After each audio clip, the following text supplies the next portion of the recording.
नमस्कार दोस्तों, आपका स्वागत है फैंटेसी नॉवल ऑडियो बुक में। आज हम लेकर आए हैं एक रोमांचक और रहस्यमयी कहानी जो आपको कल्पना की एक नई दुनिया में ले जाएगी। शुरू करने से पहले एक महत्वपूर्ण सूचना। इस कहानी के सभी पात्र, स्थान, घटनाएं और नाम पूर्णतः काल्पनिक हैं। इनका किसी वास्तविक व्यक्ति, स्थान या घटना से कोई संबंध नहीं है।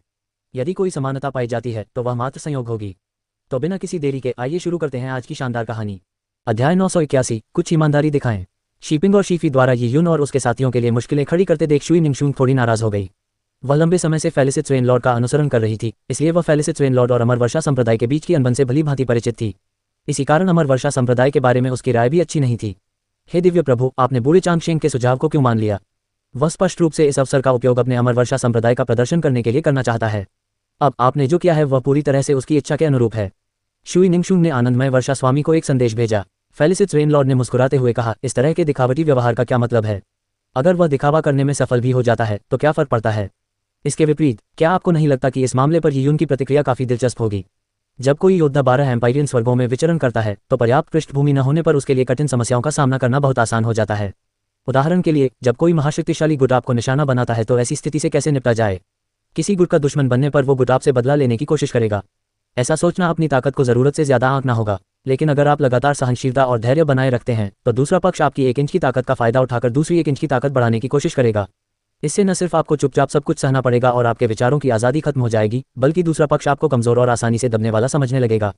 आखिरकार आपकी जान ही आपकी जान ले लेगी। दो कठिन वैकल्पिक रास्तों का सामना करते समय किसी को चुनाव कैसे करना चाहिए, ये भी अपने आप में एक कौशल है। कई साल पहले जब मैंने अमर वर्षा संप्रदाय छोड़ा और अकेले ही आगे बढ़ा तो मुझे इस तरह की अनगिनत परिस्थितियों का सामना करना पड़ा। मैं एक के बाद एक उनसे बच निकला और उनमें से कई बार तो बाल बचा। आज दाव तापिर का चुनाव भले ही मामूली लगे, लेकिन यियून की प्रतिक्रिया से बहुत कुछ पता चलता है। आपको क्या लगता है यियून क्या चुनेगी? उस बारे में शुई निंगशुंग थोड़ी हैरान रह गई। उसे कभी उम्मीद नहीं थी कि फेलिसिट रेन लॉर्ड ने इस मामले पर सहमति जताते समय इतनी पेचीदगियों का ध्यान रखा होगा। और यियून की स्थिति सचमुच एक दुविधा थी। अगर वह हेलटूथर दाव तापिर को चुनता और अमर वर्षा संप्रदाय के उकसावे में आ जाता तो उसका मजाक उड़ाया जाता और उसे मूर्ख समझा जाता। अगर वह हार मान लेता तो उसे नीची नजरों से देखा जाता। जब शुई निंगशुंग ने खुद को यियून की जगह रखकर देखा तो उसे एहसास हुआ कि वास्तव में कोई अच्छा विकल्प नहीं था। वह केवल चुपचाप अपमान सह सकती थी। यियून बेवकूफ नहीं है, ये स्पष्ट रूप से एक जाल है, इसलिए वह शायद हार मान लेगा। शुई निंगशुंग ने कहा। फेलिसिट रेन लॉर्ड ने हंसते हुए कहा, तो चलिए देखते हैं। मुझे भी उसकी प्रतिक्रिया जानने की उत्सुकता है। तियान्या हाओयुए, क्या तुमने फैसला कर लिया है? तुम औरत की तरह बहुत धीमी हो। अगर हिम्मत नहीं है तो जल्दी मान लो, स्क्रॉनी ने उपहास भरे लहजे में कहा। तियान्या हाओयुए ने ठंडे स्वर में कहा, दाव तापिर को तो तुम्हारे अमर वर्षा संप्रदाय ने ही पाला है। तुम तो इससे स्वाभाविक रूप से परिचित हो। क्या तुम मुझे इसमें फंसाना चाहती हो? सपने देखती रहो। तियान्या हाओयुए ने दिखावे के लिए कुछ कड़े शब्द कहे और फिर गुस्से से लाल चेहरे के साथ चीजुई उनके बगल में खड़ी हो गई। तियान्या हाओयुए अभिमानी था, लेकिन जब बात उसकी जान से जुड़े मामले की आती थी तो वह मूर्ख नहीं था। अंत में केवल यियून ही बची थी। फैटी के चेहरे पर शरारती मुस्कान थी। यियून शो की मुख्य स्टार थी। चीजुई और तियान्या हाओयुए को कुचलने के बाद फैटी को ये काफी उबाऊ लगा। हालांकि यियून एक कमीना था जिसने दूसरे मूल्यांकन के दौरान उन्हें बुरी तरह घायल कर दिया था। असली निशाना तो वही था जिस पर वे हमला करना चाहते थे। यियून, क्या तुम पहले बहुत शानदार नहीं थे? मैं देखना चाहता हूं कि इस बार तुम क्या चुनोगे। ऐसा तो नहीं हो सकता कि तुम में हिम्मत की कमी है ना? बड़े भाई, आप क्या कह रहे हैं? यियून की ताकत असाधारण है। वह अपने सामने के काये कछुओं की तरह कैसे हो सकता है?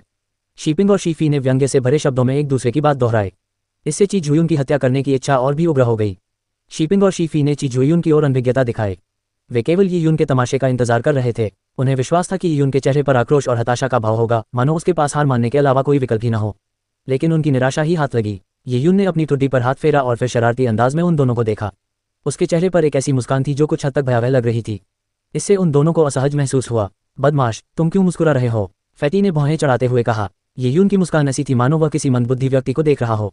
मैं इन दो मंदबुद्धि लोगों पर हंस रहा हूं जो खुद को बहुत बड़ा समझते हैं। क्या निजी भावनाओं पर इस मामूली से विवाद से तुम्हें चरम सुख मिल सकता है? क्या तुम दोनों किसी एकांतवासी संप्रदाय से हो? बस इतना ही है तुम्हारे पास। यियून ने लगातार उनका मजाक उड़ाया। दुबले पतले शीपिंग ने कहा, बदमाश, तुम मौत को दावत दे रहे हो। ये सुनकर दोनों का चेहरा उतर गया। शीफी ने ठंडे स्वर में गुर्राते हुए तिरस्कारपूर्वक कहा, तुम इसे मानने से इनकार करके सिर्फ हठधर्मिता दिखा रहे हो। तुम्हें हिम्मत नहीं है। तुम्हें ये कहने का कोई हक नहीं है कि यह निजी भावनाओं का विवाद है। चीजुई और तियान्या हाओयुए कायर हो सकते हैं, लेकिन कम से कम उन्होंने अपनी कायरता स्वीकार करने का साहस तो दिखाया। तुम में तो ऐसा करने की भी हिम्मत नहीं है। क्या मजाक है? फैटी यियून की बातों से चुप नहीं रहना चाहता था, इसलिए उसने भी उसका खंडन करना शुरू कर दिया। उसके शब्द भी बेहद तीखे थे। हालांकि इतने खंडन के बावजूद भी फैटी को यियून के चेहरे पर कोई नाराजगी नहीं दिखी।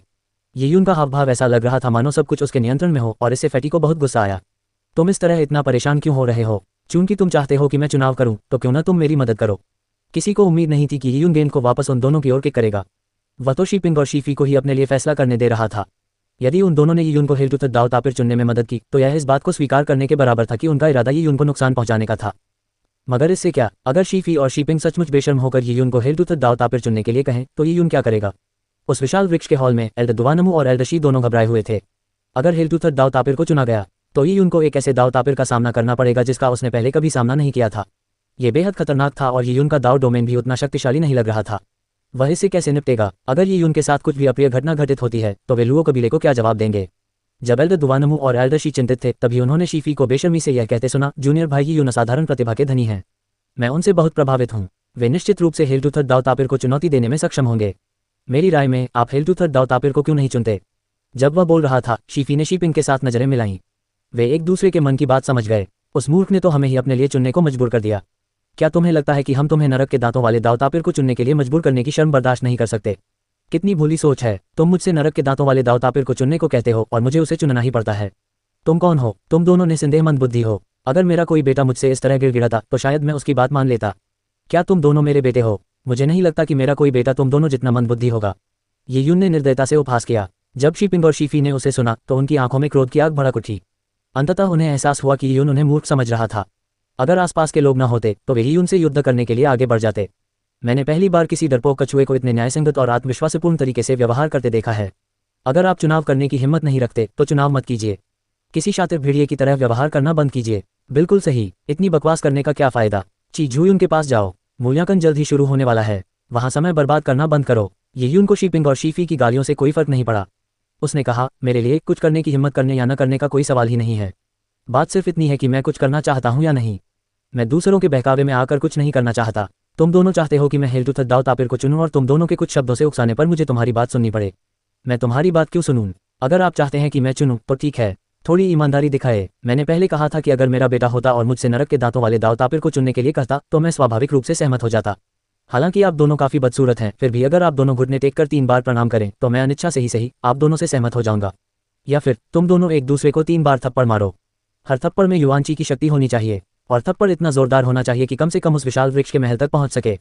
तभी मुझे लगेगा कि तुमने पर्याप्त ईमानदारी दिखाई है। मैं भी नरक के दांतों वाले दाव तापिर को चुनने के लिए तैयार हो जाऊंगा। जब यी यून ने यह कहा तो वहां मौजूद सभी लोग स्तब्ध रह गए। किसी को भी यी यून से ऐसी विनती की उम्मीद नहीं थी। शीपिंग और शीफी ने उसे उकसाया था लेकिन यी यून ने शांत भाव से उनका सामना किया। शीपिंग और शीफी को घुटने टेकने और प्रणाम करने पर मजबूर करना या उन्हें अपने चेहरे पर थप्पड़ मारने पर मजबूर करना, ये कुछ ऐसा था जिसकी किसी ने कल्पना भी नहीं की थी। इस स्थिति को देखकर कभी अपनी भावनाएं न दिखाने वाली शुई निंगशुंग भी मुंह ढककर हंसने से खुद को रोक नहीं पाए। वह यी यून वाकई दिलचस्प है। दूसरों की व्यवस्था स्वीकार करना साहस नहीं बल्कि मूर्खता थी। अनुरोध करने पर उसकी कीमत चुकानी पड़ती थी। ये बिल्कुल उचित और तर्कसंगत था। अध्याय 982, थप्पड़ मारना है या नहीं मारना है। ये वाकई बहुत दिलचस्प है। यी यून की बातों ने मुझे भी चौंका दिया है। आनंदमय वर्षा स्वामी ने हंसते हुए कहा। उनकी नज़र में यी यून ने जिस तरह से इस दुविधा को सुलझाया वह वाकई बहुत ही चतुराई भरा था। हालांकि एक समस्या थी। क्या वह इस बात पर दांव लगा रहे थे कि शीफी और शीपिंग घुटने टेकने या एक दूसरे को थप्पड़ मारने की हिम्मत नहीं करेंगे? अगर वे सचमुच में सब कुछ दांव पर लगा दे तो क्या होगा?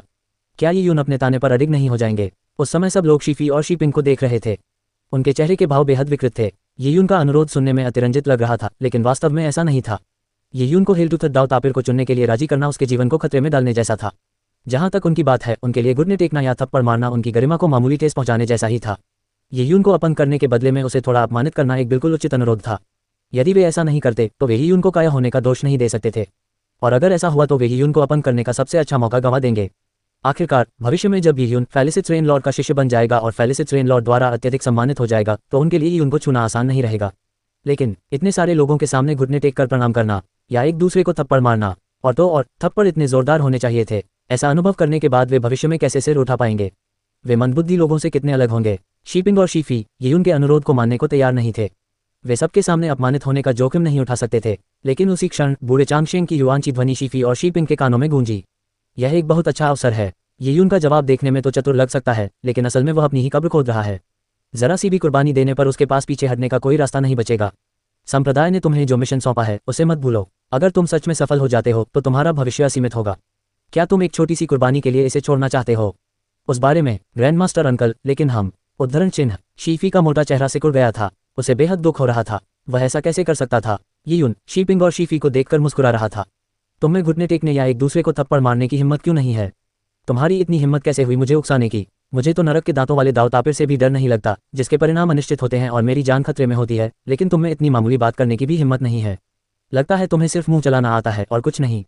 ये यून का मजाक एकदम सटीक था। शीपिंग और शीफी के चेहरे तुरंत लाल हो गए। विशाल वृक्ष के हॉल में गठबंधन की युवा पीढ़ी के सदस्य जोर जोर से हंसने लगे। हा, वो दोनों मंदबुद्धि लोगों को उकसाते हुए बड़े घमंडी लग रहे थे। उनके घमंड ने मानो उन्हें आसमान में उड़ने की शक्ति दे दी थी। अब उकसाए जाने पर वे कायरों की तरह पीछे हट रहे हैं। वे तो मामूली सी कीमत भी नहीं चुका सकते, लेकिन चाहते हैं कि कोई और जीवन मरण की चुनौती का सामना करे। बिल्कुल सही। अगर वे अमर वर्षा संप्रदाय के शिष्य न होते और अगर वे यून की जगह होते तो नरक के दांतों वाले दावतापिर का सामना करने पर शायद उनकी हालत खराब हो जाती। दूसरों का मजाक उड़ाते समय तो वे बहुत शक्तिशाली लगते थे, लेकिन जब उनकी बारी आई तो वे डर से कांप उठे। दबी हुई शिपिंग और शिफी का गुस्सा लगभग फूट पड़ा जब उन्होंने भीड़ से उपहास सुना और जब उन्होंने यून की मंदबुद्धि वाली निगाहें देखी। क्या ये यून जीवन से ऊब गया था? उन्हें पहले पता चला था कि 1 साल पहले तक यून को किसी दाव डोमेन की जानकारी नहीं मिली थी। 1 साल बाद उसका दाव डोमेन कितना शक्तिशाली हो सकता था। हेलटूथत दाव तापिर के सामने तो वह कुछ भी नहीं होता। पहले तो उन्हें लगा कि यून को डर है कि वे सब कुछ दांव पर लगा देंगे, लेकिन उन्होंने कभी सोचा भी नहीं था कि यून जानबूझकर उन्हें उकसाएगा। वह आग से खेल रहा था। संप्रदाय द्वारा उन्हें सौंपे गए मिशन और यून द्वारा मृत्यु को गले लगाने के इरादे को देखते हुए वे उसकी इच्छाओं का पालन करेंगे। चलो जोखिम उठाते हैं। शीफी ने अपने दांत भींचे और बिजली की अचानक कड़क की तरह, जिसमें कान ढकने का भी समय नहीं था, उसने अपने बगल में खड़े दुबले पतले शीपिंग की ओर मुंह किया और बोलना शुरू किया। पा पा पा। उसके मोटे हाथ ने शीपिंग को लगातार 3 थप्पड़ मारे। हर थप्पड़ पिछले वाले से ज्यादा जोरदार था। थप्पड़ों की तेज आवाज ब्रोकेड स्प्रिंग कोर्ट में गूंज उठी। शीपिंग समय पर प्रतिक्रिया नहीं दे पाया और शीफी के लगातार 3 जोरदार थप्पड़ों से चौंक गया। सन्नाटा छा गया। शीपिंग के चेहरे के दोनों हिस्से बुरी तरह लाल हो गए थे। उसे जलन महसूस हो रही थी और जब शीपिंग होश में आया तो उसने मोटे शीफी को अविश्वास भरी नजरों से देखा। बड़े भाई आप क्या? मोटे चेहरे वाली शीफी ने तिरछी आंखों से उसे घूर कर देखा। कुछ भी नहीं। उद्धरण चिन्ह। शीपिंग कुछ नहीं कर सका, लेकिन जो उसके साथ हुआ था उसे वह बर्दाश्त नहीं कर पा रहा था। अपना गुस्सा निकालने का कोई रास्ता न मिलने पर वह कुछ पल के लिए चुप हो गया। अचानक उसने दांत भींचे और जोर से हथेली घुमाकर शीफी को 3 बार थप्पड़ मारा। तीनों थप्पड़ों का जवाब दिया गया। शीफी के मोटे चेहरे में रक्तवाहिकाएं उभर आने के कारण वह तुरंत नीला काला पड़ गया। 6 थप्पड़ मारे गए। देखते ही देखते दोनों के चेहरे ऐसे लग रहे थे मानो किसी रंगाई की दुकान में हों। उनके भद्दे भावों के साथ साथ ऐसा लग रहा था मानो उनके चेहरे 100 स्वरों ने नोच डाले हों। उस दृश्य ने सबको अचंभित कर दिया और उस दृश्य को प्रोजेक्शन सिस्टम के माध्यम से प्रदर्शित किया गया था। ब्रोकेड स्प्रिंग कोर्ट के बाहर लाखों लोग मौजूद थे जो ब्रोकेड स्प्रिंग कोर्ट में प्रवेश करने के योग्य नहीं थे, लेकिन फिर भी उन्होंने ऐसा अद्भुत दृश्य देख लिया था। वे दोनों की पहचान से भलीभांति परिचित थे। वे एक एकांतप्रिय संप्रदाय अमर वर्षा संप्रदाय के प्रतिभाशाली शिष्य थे। फिर भी यून की वजह से उन्हें एक दूसरे को थप्पड़ मारना पड़ा। ये बहुत ही आश्चर्यजनक था। हे भगवान, ये तो वाकई बहुत विस्फोटक चीज है। ये वाकई बहुत बड़ी खबर है। प्रोजेक्शन इमेज को स्टोर किया जा सकता है। कुछ ही दिनों में ये संभवतः 6 देशों के गठबंधन में व्यापक रूप से फैल जाएगा। हर कोई फैटी और स्क्रॉनी की भव्यता देख पाएगा। कुछ क्षणों के सदमे के बाद सभी लोग उत्साहपूर्वक चर्चा करने लगे। अमर वर्षा संप्रदाय के अचानक प्रकट होने से गठबंधन में घुटन सी महसूस हो रही थी, लेकिन अब यून के कारण दोनों को शर्मिंदा होते देख वे प्रसन्न और राहत महसूस कर रहे थे। हालांकि कई लोग यून के लिए चिंतित थे। यून का दाव डोमेन शायद ही कुछ खास था, तो वह परीक्षा कैसे पास कर पाएगा। यून अब बड़े घमंड में था, लेकिन इसके बाद उसे नर्क के दांतों वाले दावतापिर का सामना करना था। अगर वह सावधान नहीं रहा तो उसे भारी कीमत चुकानी पड़ेगी। आपकी विनती पूरी हो गई है। अपना वादा निभाए। देखते हैं तुम दोबारा कैसे छोटे हो सकते हो। शीफी और शीपिंग ने गुस्से से यून से कहा। यून ने एक हल्की सी नाराजगी जताते हुए कहा, तुम दोनों का एक दूसरे को इतनी बेरहमी से पीटना बड़ी अच्छी बात है। यून के उपहास को सुनकर शीफी और शीपिंग के चेहरे सख्त हो गए। बकवास बंद करो। यून ने अपना सिर हिलाया और धीरे धीरे हेलटूथत दाव तापिर के सामने चला गया। यून ने हेलटूथत दाव तापिर की ओर देखा। वह किसी प्रेत की तरह लग रहा था जो अपने नुकीले दांत दिखा रहा हो और अपने पंजे लहरा रहा हो। वह हवा में चक्कर लगा रहा था और उसकी आभा भयानक थी। ब्रोकेड स्प्रिंग कोर्ट के बाहर खड़े लोग भी प्रोजेक्शन एरे के जरिए उसे महसूस कर सकते थे। उसी क्षण बूढ़े चांगशेंग ने आनंदमय वर्षा स्वामी से कहा, आनंदमय वर्षा स्वामी, यून इस मामले पर पहले ही सहमत हो चुका है। आप शायद अपनी पदवी की अवहेलना करते हुए यून की मदद करने के लिए हस्तक्षेप नहीं करेंगे, है ना? फेलिसिट रेनलॉर्ड ने थोड़ा सा माथा सिकुड़ा, लेकिन कुछ नहीं कहा। इसके बजाय यून ने सबसे पहले बोलना शुरू किया। उसने जोर से और स्पष्ट रूप से कहा, यह आकलन स्पष्ट रूप से हम जैसे युवा योद्धाओं का मामला है। निष्पक्षता के लिहाज से वरिष्ठ फेलिसिट रेन को भी इसमें दखल नहीं देना चाहिए। हालांकि मैं शीपिंग और शीफी के साथ मिलकर हेलटूथत दाव तापिर के आक्रमण का सामना करना चाहता हूं। आक्रमण क्रमबद्ध तरीके से होना चाहिए और जब परिणाम स्पष्ट हो जाए तो इसे रोकना होगा। शुभ वर्षा देवता की उपस्थिति में यून को विश्वास था कि बूढ़ा व्यक्ति उसे सीधे नहीं मारेगा, और जब तक बूढ़ा व्यक्ति जानबूझकर कुछ नहीं करता, यून को इस बात का कोई डर नहीं था कि शीपिंग और शीफी भी ऐसी ही परिस्थितियों का सामना कर रहे होंगे। अध्याय 983 दाव तापिर मोहर। यून की बात सुनकर सब लोग मन ही मन भयभीत हो गए। क्या यून इतनी आत्मविश्वासी थी? दाव तापिर एक जादुई जीव था जिसे अमर वर्षा संप्रदाय द्वारा पाला जाता था। उनमें से कई लोगों ने तो इसे कभी देखा भी नहीं था। इससे पहले कभी किसी ऐसे विचित्र परी जैसे प्राणी का सामना न करने के बावजूद अपनी जान जोखिम में डालकर उसका सामना करना, वहां मौजूद युवा पीढ़ी के किसी भी सदस्य में ऐसा करने का साहस नहीं था। यून, क्या तुमने इस बारे में अच्छी तरह सोच लिया है? आनंदमय वर्षा देवता ने यून से पूछा। यून ने हाथ जोड़कर कहा, जी हाँ दिव्य प्रभु। फेलिसिट रेनलॉर्ड ने यून को ध्यान से देखा। यियून के अत्यंत शांत स्वभाव को देखकर वे चकित रह गए।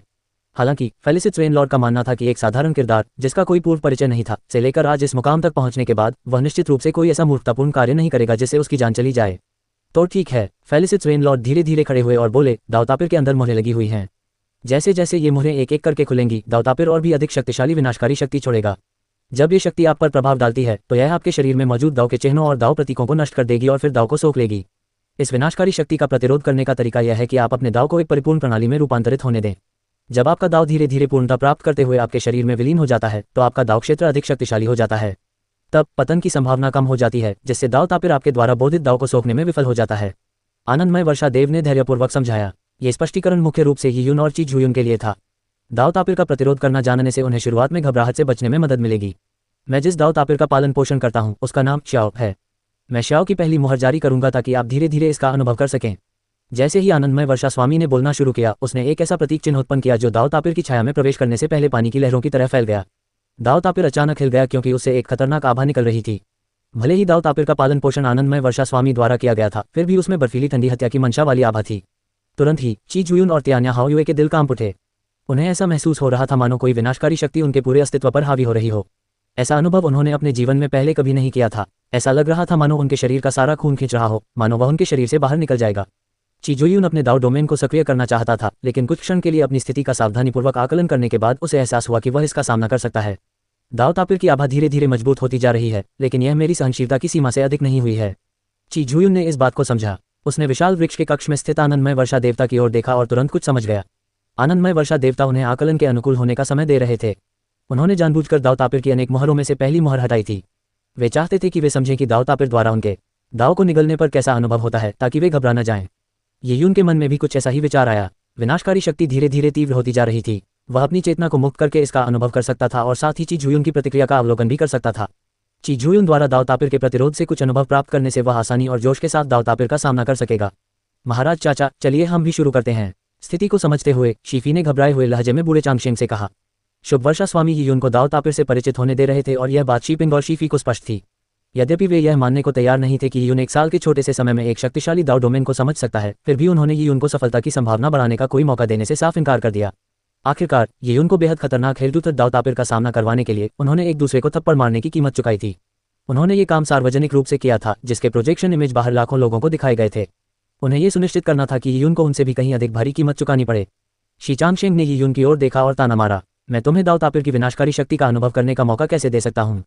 तुम्हें पीछे हटने का मौका दिया गया था, लेकिन तुमने न केवल पीछे नहीं हटे बल्कि मेरे अमर वर्षा संप्रदाय का मजाक भी उड़ाया। आज तुम्हें इसकी भारी कीमत चुकानी पड़ेगी। हेलटूथ दावतापिर, 3 मोहरें मुक्त करो। शी चांगशेंग ने तुरंत तीनों मोहरें हटा दी। पल भर में ऐसा लगा मानो नरक टूट पड़ा हो। लाल रंग के दांतों वाले दावतापिर ने अपने नुकीले दांत दिखाए और अपने पंजे लहराते हुए पूरे आकाश को ढक लिया। ब्रोकेड स्प्रिंग कोर्ट के बाहर मौजूद योद्धा भी प्रोजेक्शन एरे का उपयोग किए बिना दावतापिर को देख सकते थे। योद्धाओं की रीढ़ की हड्डी में सिहरन दौड़ गई। वे दावतापिर के भक्षण के निशाने पर नहीं थे, लेकिन फिर भी उन्हें अपने शरीर में ठंडक महसूस हुई। यियून की बात करें तो यह अज्ञात था कि वह हेलटूथ दावतापिर का सामना कर पाएगा या नहीं। वो बूढ़ा बदमाश बहुत ही क्रूर है। उसने तो सीधे 3 सील छोड़ दी। अमर वर्षा संप्रदाय के वे दोनों शिष्य दावतापिर से परिचित हैं, लेकिन यियून को इससे पहले यह भी नहीं पता था कि दावतापिर क्या होता है। वह तो दादागिरी कर रहा है। कई योद्धाओं को ये परिस्थितियां यियून के लिए अनुचित लगीं। ऐसा करके अमर वर्षा संप्रदाय पूरी तरह से यियून को निशाना बना रहा था और उसके लिए मुश्किलें खड़ी कर रहा था। कुछ लोग यियून की बदकिस्मती पर खुश हो रहे थे। सोंग वुचेन बहुत खुश था। यियून ने अमर वर्षा संप्रदाय के शिष्यों को आपस में भिड़ा दिया और वे ऐसा कर भी चुके हैं। अब उसके लिए नरक के दांतों वाले दावतापिर के खतरे का सामना करना उचित ही है। ये सब उसकी अपनी मर्जी थी। उसने अपनी जुबान चलाकर मन को शांत कर लिया था, लेकिन मुझे आश्चर्य है कि अब वह इस स्थिति से कैसे निपटेगा। जब शिपिंग और शिफी का सामना हेलटूथ दावतापिर की भयानक विनाशकारी शक्ति से हुआ तो उन्होंने तुरंत अपने दाव डोमेन को मुक्त कर दिया। वे अतीत में कई बार हेलटूथ दावतापिर का सामना कर चुके थे, इसलिए वे इससे पूरी तरह परिचित थे।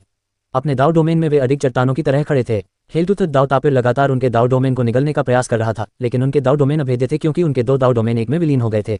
उन्होंने यियून की ओर देखा। 3 मोहरें हटे हुए नलतोथ दावतापिर के सामने यियून कब तक टिक पाएगा? यियून को नलतोथ दावतापिर से एक भयानक खिंचाव महसूस हो रहा था जो उस पर असर डाल रहा था। इससे यियून को ऐसा लग रहा था मानो उसके शरीर का हर हिस्सा उसके शरीर से बाहर निकल रहा हो। दावतापिर ने संभवतः उसके शरीर के भीतर स्थित दाव को निशाना बनाया था, लेकिन जब चूसने वाली शक्ति उस पर पड़ी तो ऐसा लगा मानो उसकी आत्मा भी खींच ली जाएगी। यियून को ऐसा महसूस हुआ कि जिस दुनिया का वह सामना कर रहा था वह हेलटूथ दावतापिर से भरी हुई थी और वह एक खुले हुए मुंह के सामने खड़ा था। जिन नियमशास्त्रीय अंशों पर उसका नियंत्रण नहीं था वे गायब हो जाएंगे। अभी कुछ देर पहले आनंदमय वर्षा स्वामी ने कहा था कि अपने दाव डोमेन को एक प्रणाली में व्यवस्थित करना आवश्यक है ताकि विनाशकारी शक्ति का सामना किया जा सके। यद्यपि यह सुनने में सरल लगता है, लेकिन ये दाव डोमेन को समझने के समान ही है। इसके लिए बार बार प्रयास और क्रमबद्ध प्रगति की आवश्यकता होती है। लेकिन ये यून का सामना तुरंत ही हेलटूथ दाव तापिर से हो गया, जिसकी 3 मुहरें हट चुकी थीं। उसे धीरे धीरे स्थिति से परिचित होने का कोई मौका नहीं मिला। हेलटूथ दाव तापिर की मुहरें हटते ही वह तुरंत उसमें समा गया। ये यून ने इससे पहले कभी भी अपनी दाव डोमेन का प्रदर्शन नहीं किया था। कुछ लोगों को तो यह भी संदेह था कि 1 साल बीत जाने के बाद भी वह दाव डोमेन को पूरी तरह से समझ नहीं पाया था। हेलटूथ दाव तापिर की विनाशकारी शक्ति के प्रभाव में ये यून ने अपने दांत भींच लिए। धीरे धीरे उसके शरीर से एक बर्फीली ठंडी आभा निकलने लगी, जो मानो किसी गहरी खाई से आ रही हो। वह आभा बेहद विचित्र थी और उसमें एक धूसर प्रकाश व्याप्त था।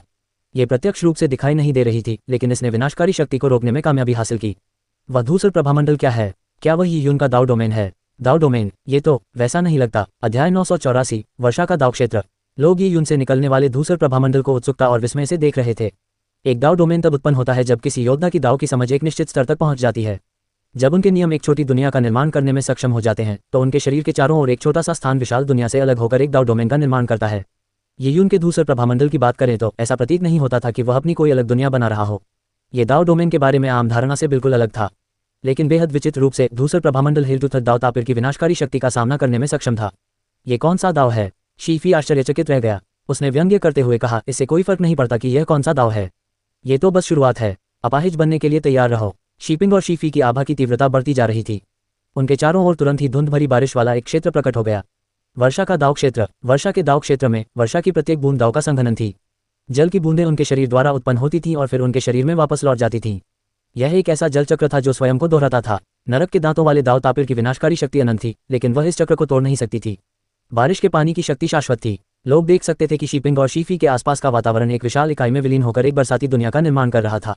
ये दृश्य देखकर बूढ़े चांगशेंग ने प्रशंसा में सिर हिलाया। हे शुभ वर्षा, शीफी और शीपिंग की अमर वर्षा विधि की समझ के बारे में आपका क्या विचार है? वर्षा का दाव क्षेत्र एकांतप्रिय अमर वर्षा संप्रदाय की प्रमुख विरासतों में से एक था।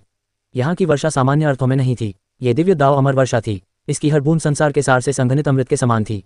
वर्षा के दाव डोमेन में खुद को लगातार नवीनीकृत करने की क्षमता थी और एक संपूर्ण पारिस्थितिकी तंत्र होने की इसकी अनूठी विशेषता इसे विनाशकारी शक्ति का सामना करने में सर्वश्रेष्ठ बनाती थी। आनंदमय वर्षा देवता ने कोई टिप्पणी नहीं की। उनका सारा ध्यान यून पर था, या यूं कहें कि यून के चारों ओर मौजूद धूसर प्रभामंडल पर। वह धूसर प्रभामंडल क्या है? फेलिसिट्स रेन लॉर्ड की भौहें थोड़ी सी फड़क उठीं। धूसर प्रभामंडल ने उन्हें एक अजीब सी अनुभूति दी, और उसी क्षण शी चांगशेंग की ठंडी आवाज सुनाई दी, हेलटूथ दाव तापिर, चौथी मोहर, मुक्त हो जाओ। चौथी मोहर। ऐसा कहा जाता था कि जब चौथी मोहर खोली जाती थी तो नरक के दांतों वाले दाव तापिर की विनाशकारी शक्ति पहाड़ों और समुद्रों को भी निगल सकती थी। यहाँ तक कि आसपास की हवा भी इस तरह गूंज रही थी मानो किसी भी क्षण फट जाएगी। अब फ्यूचर एड्स। क्या ये चौथा चरण है? ची जुयुन और त्यान्या हाओयू अभी भी दूसरे सील के विनाशकारी प्रभाव का सामना कर रहे थे। वहीं ये यून चौथे सील के प्रभाव में आ चुका था। अंतर बहुत बड़ा था। इतना ही नहीं, ची जुयुन और त्यान्या हाओयू एक साधारण दाव तापिर का सामना कर रहे थे, जबकि ये यून एक नरक दांत वाले दाव तापिर का सामना कर रहा था। देखते हैं तुम कितनी देर तक टिक पाते हो। जब चौथी मोहर हटाई गई तो शीपिंग और शीफी को भी आसानी नहीं हुई। वे वर्षा के दाव डोमेन का उपयोग करके खुद को सहारा दे रहे थे। जहां तक यून की बात है, वह उस रहस्यमय धूसर प्रभामंडल के साथ उस विनाशकारी शक्ति का सामना कैसे करेगा? ची। उस विनाशकारी शक्ति ने यून के चारों ओर मौजूद धूसर प्रभामंडल को उन्मादपूर्वक चूर चूर कर दिया। ऐसा लग रहा था मानो धूसर प्रभामंडल के टुकड़े टुकड़े हो रहे हों। ये सब देख रहे यून को शीपिंग और शीफी की चिढ़ाने वाली मुस्कानें, साथ ही ऊपर स्थित स्टार पिकिंग कोर्ट की ठंडी और अपमानजनक निगाहें भी दिखाई दे रही थीं। उस क्षण उनका चेहरा बेहद क्रोधित था। क्या तुम चाहते हो कि मैं मर जाऊं? ये यून की आंखों में हत्या का इरादा झलक रहा था। पिछले 1 साल से वह अस्तित्व के 10,000 दानव चक्र के बारे में जानकारी प्राप्त कर रहा था, जो विनाश के प्रमुख मार्ग से संबंधित था। किंवदंतियों के अनुसार जब ब्रह्मांड अपने अंतिम और सबसे बड़े विनाश का अनुभव करेगा तो वह विनाश के सर्वोच्च नियमों का अनुभव करेगा। और इस ब्रह्मांड में कुछ भी शाश्वत नहीं रह सकता था। चाहे वह जीवन हो, खगोलीय पिंड हो, असीम संसार हो या सब कुछ का अंत, वे सब नष्ट हो जाएंगे।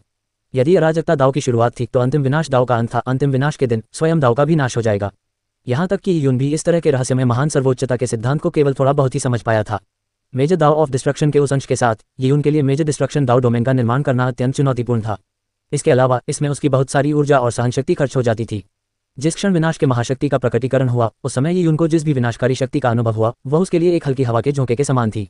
उससे उसे कोई खतरा नहीं था। लेकिन सबसे महत्वपूर्ण बात यह है कि यून का मेजर डिस्ट्रक्शन दाव डोमेन 30 सेकंड से भी कम समय तक टिक सकता था। यह मूल्यांकन इस बात की परीक्षा थी कि कोई योद्धा विनाशकारी शक्ति को कितनी देर तक सहन कर सकता है, न कि दाव डोमेन की शक्ति की।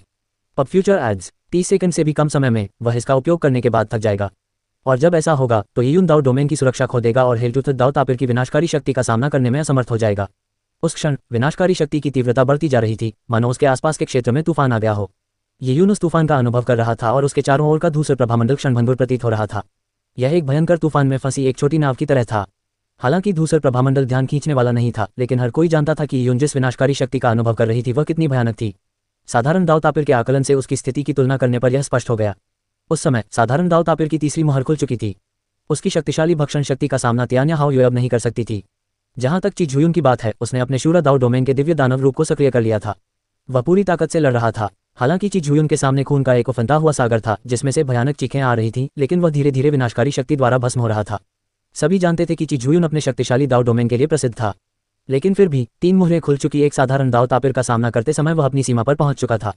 जब हेल टू थर्ड दाव तापिर की चौथी मुहर खुलेगी तो यह कितना भयावह होगा, इसकी कल्पना करना भी असंभव था। यून अब भी इसे सहन कर सकती है। अद्भुत, उसके चारों ओर वह धूसर प्रभामंडल क्या है? क्या वह शुद्ध यांग नियमों का पालन नहीं करता? ये तो शुद्ध यांग दाव डोमेन जैसा बिल्कुल नहीं दिखता। लोग आपस में हड़बड़ी में चर्चा कर रहे थे। उसी क्षण नरक के दांतों वाले दाव तापिर की भक्षण शक्ति अपने चौथे चरण में पहुंच चुकी थी और अपनी चरम सीमा पर पहुंच गई थी।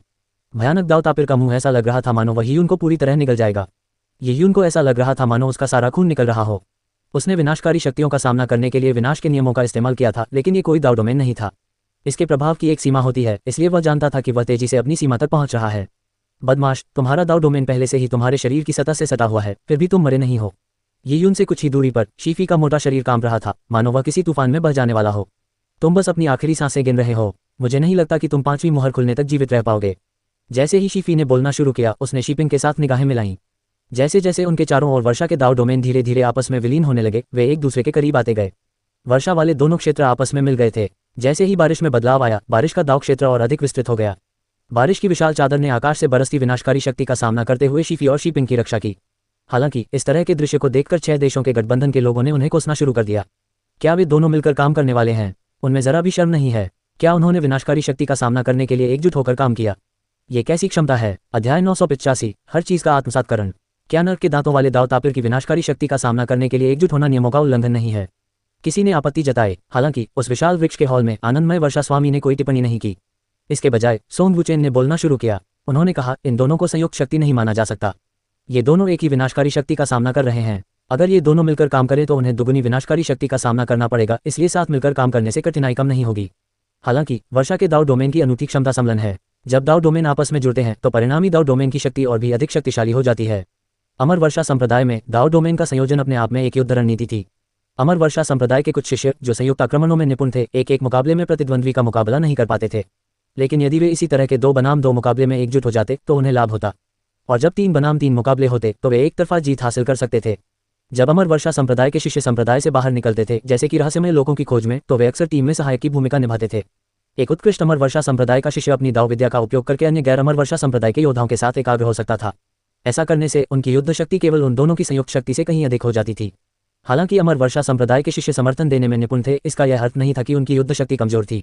अमर वर्षा संप्रदाय की सबसे शक्तिशाली आधारशिला विनाश की वर्षा थी। ये 10,000 से अधिक अमर वर्षा संप्रदाय के शिष्यों द्वारा अपने दाव डोमेन को एक साथ मिलाकर किया गया प्रहार था। जैसे ही यह प्रहार होता, विनाश की वर्षा आकाश से बरस उठती।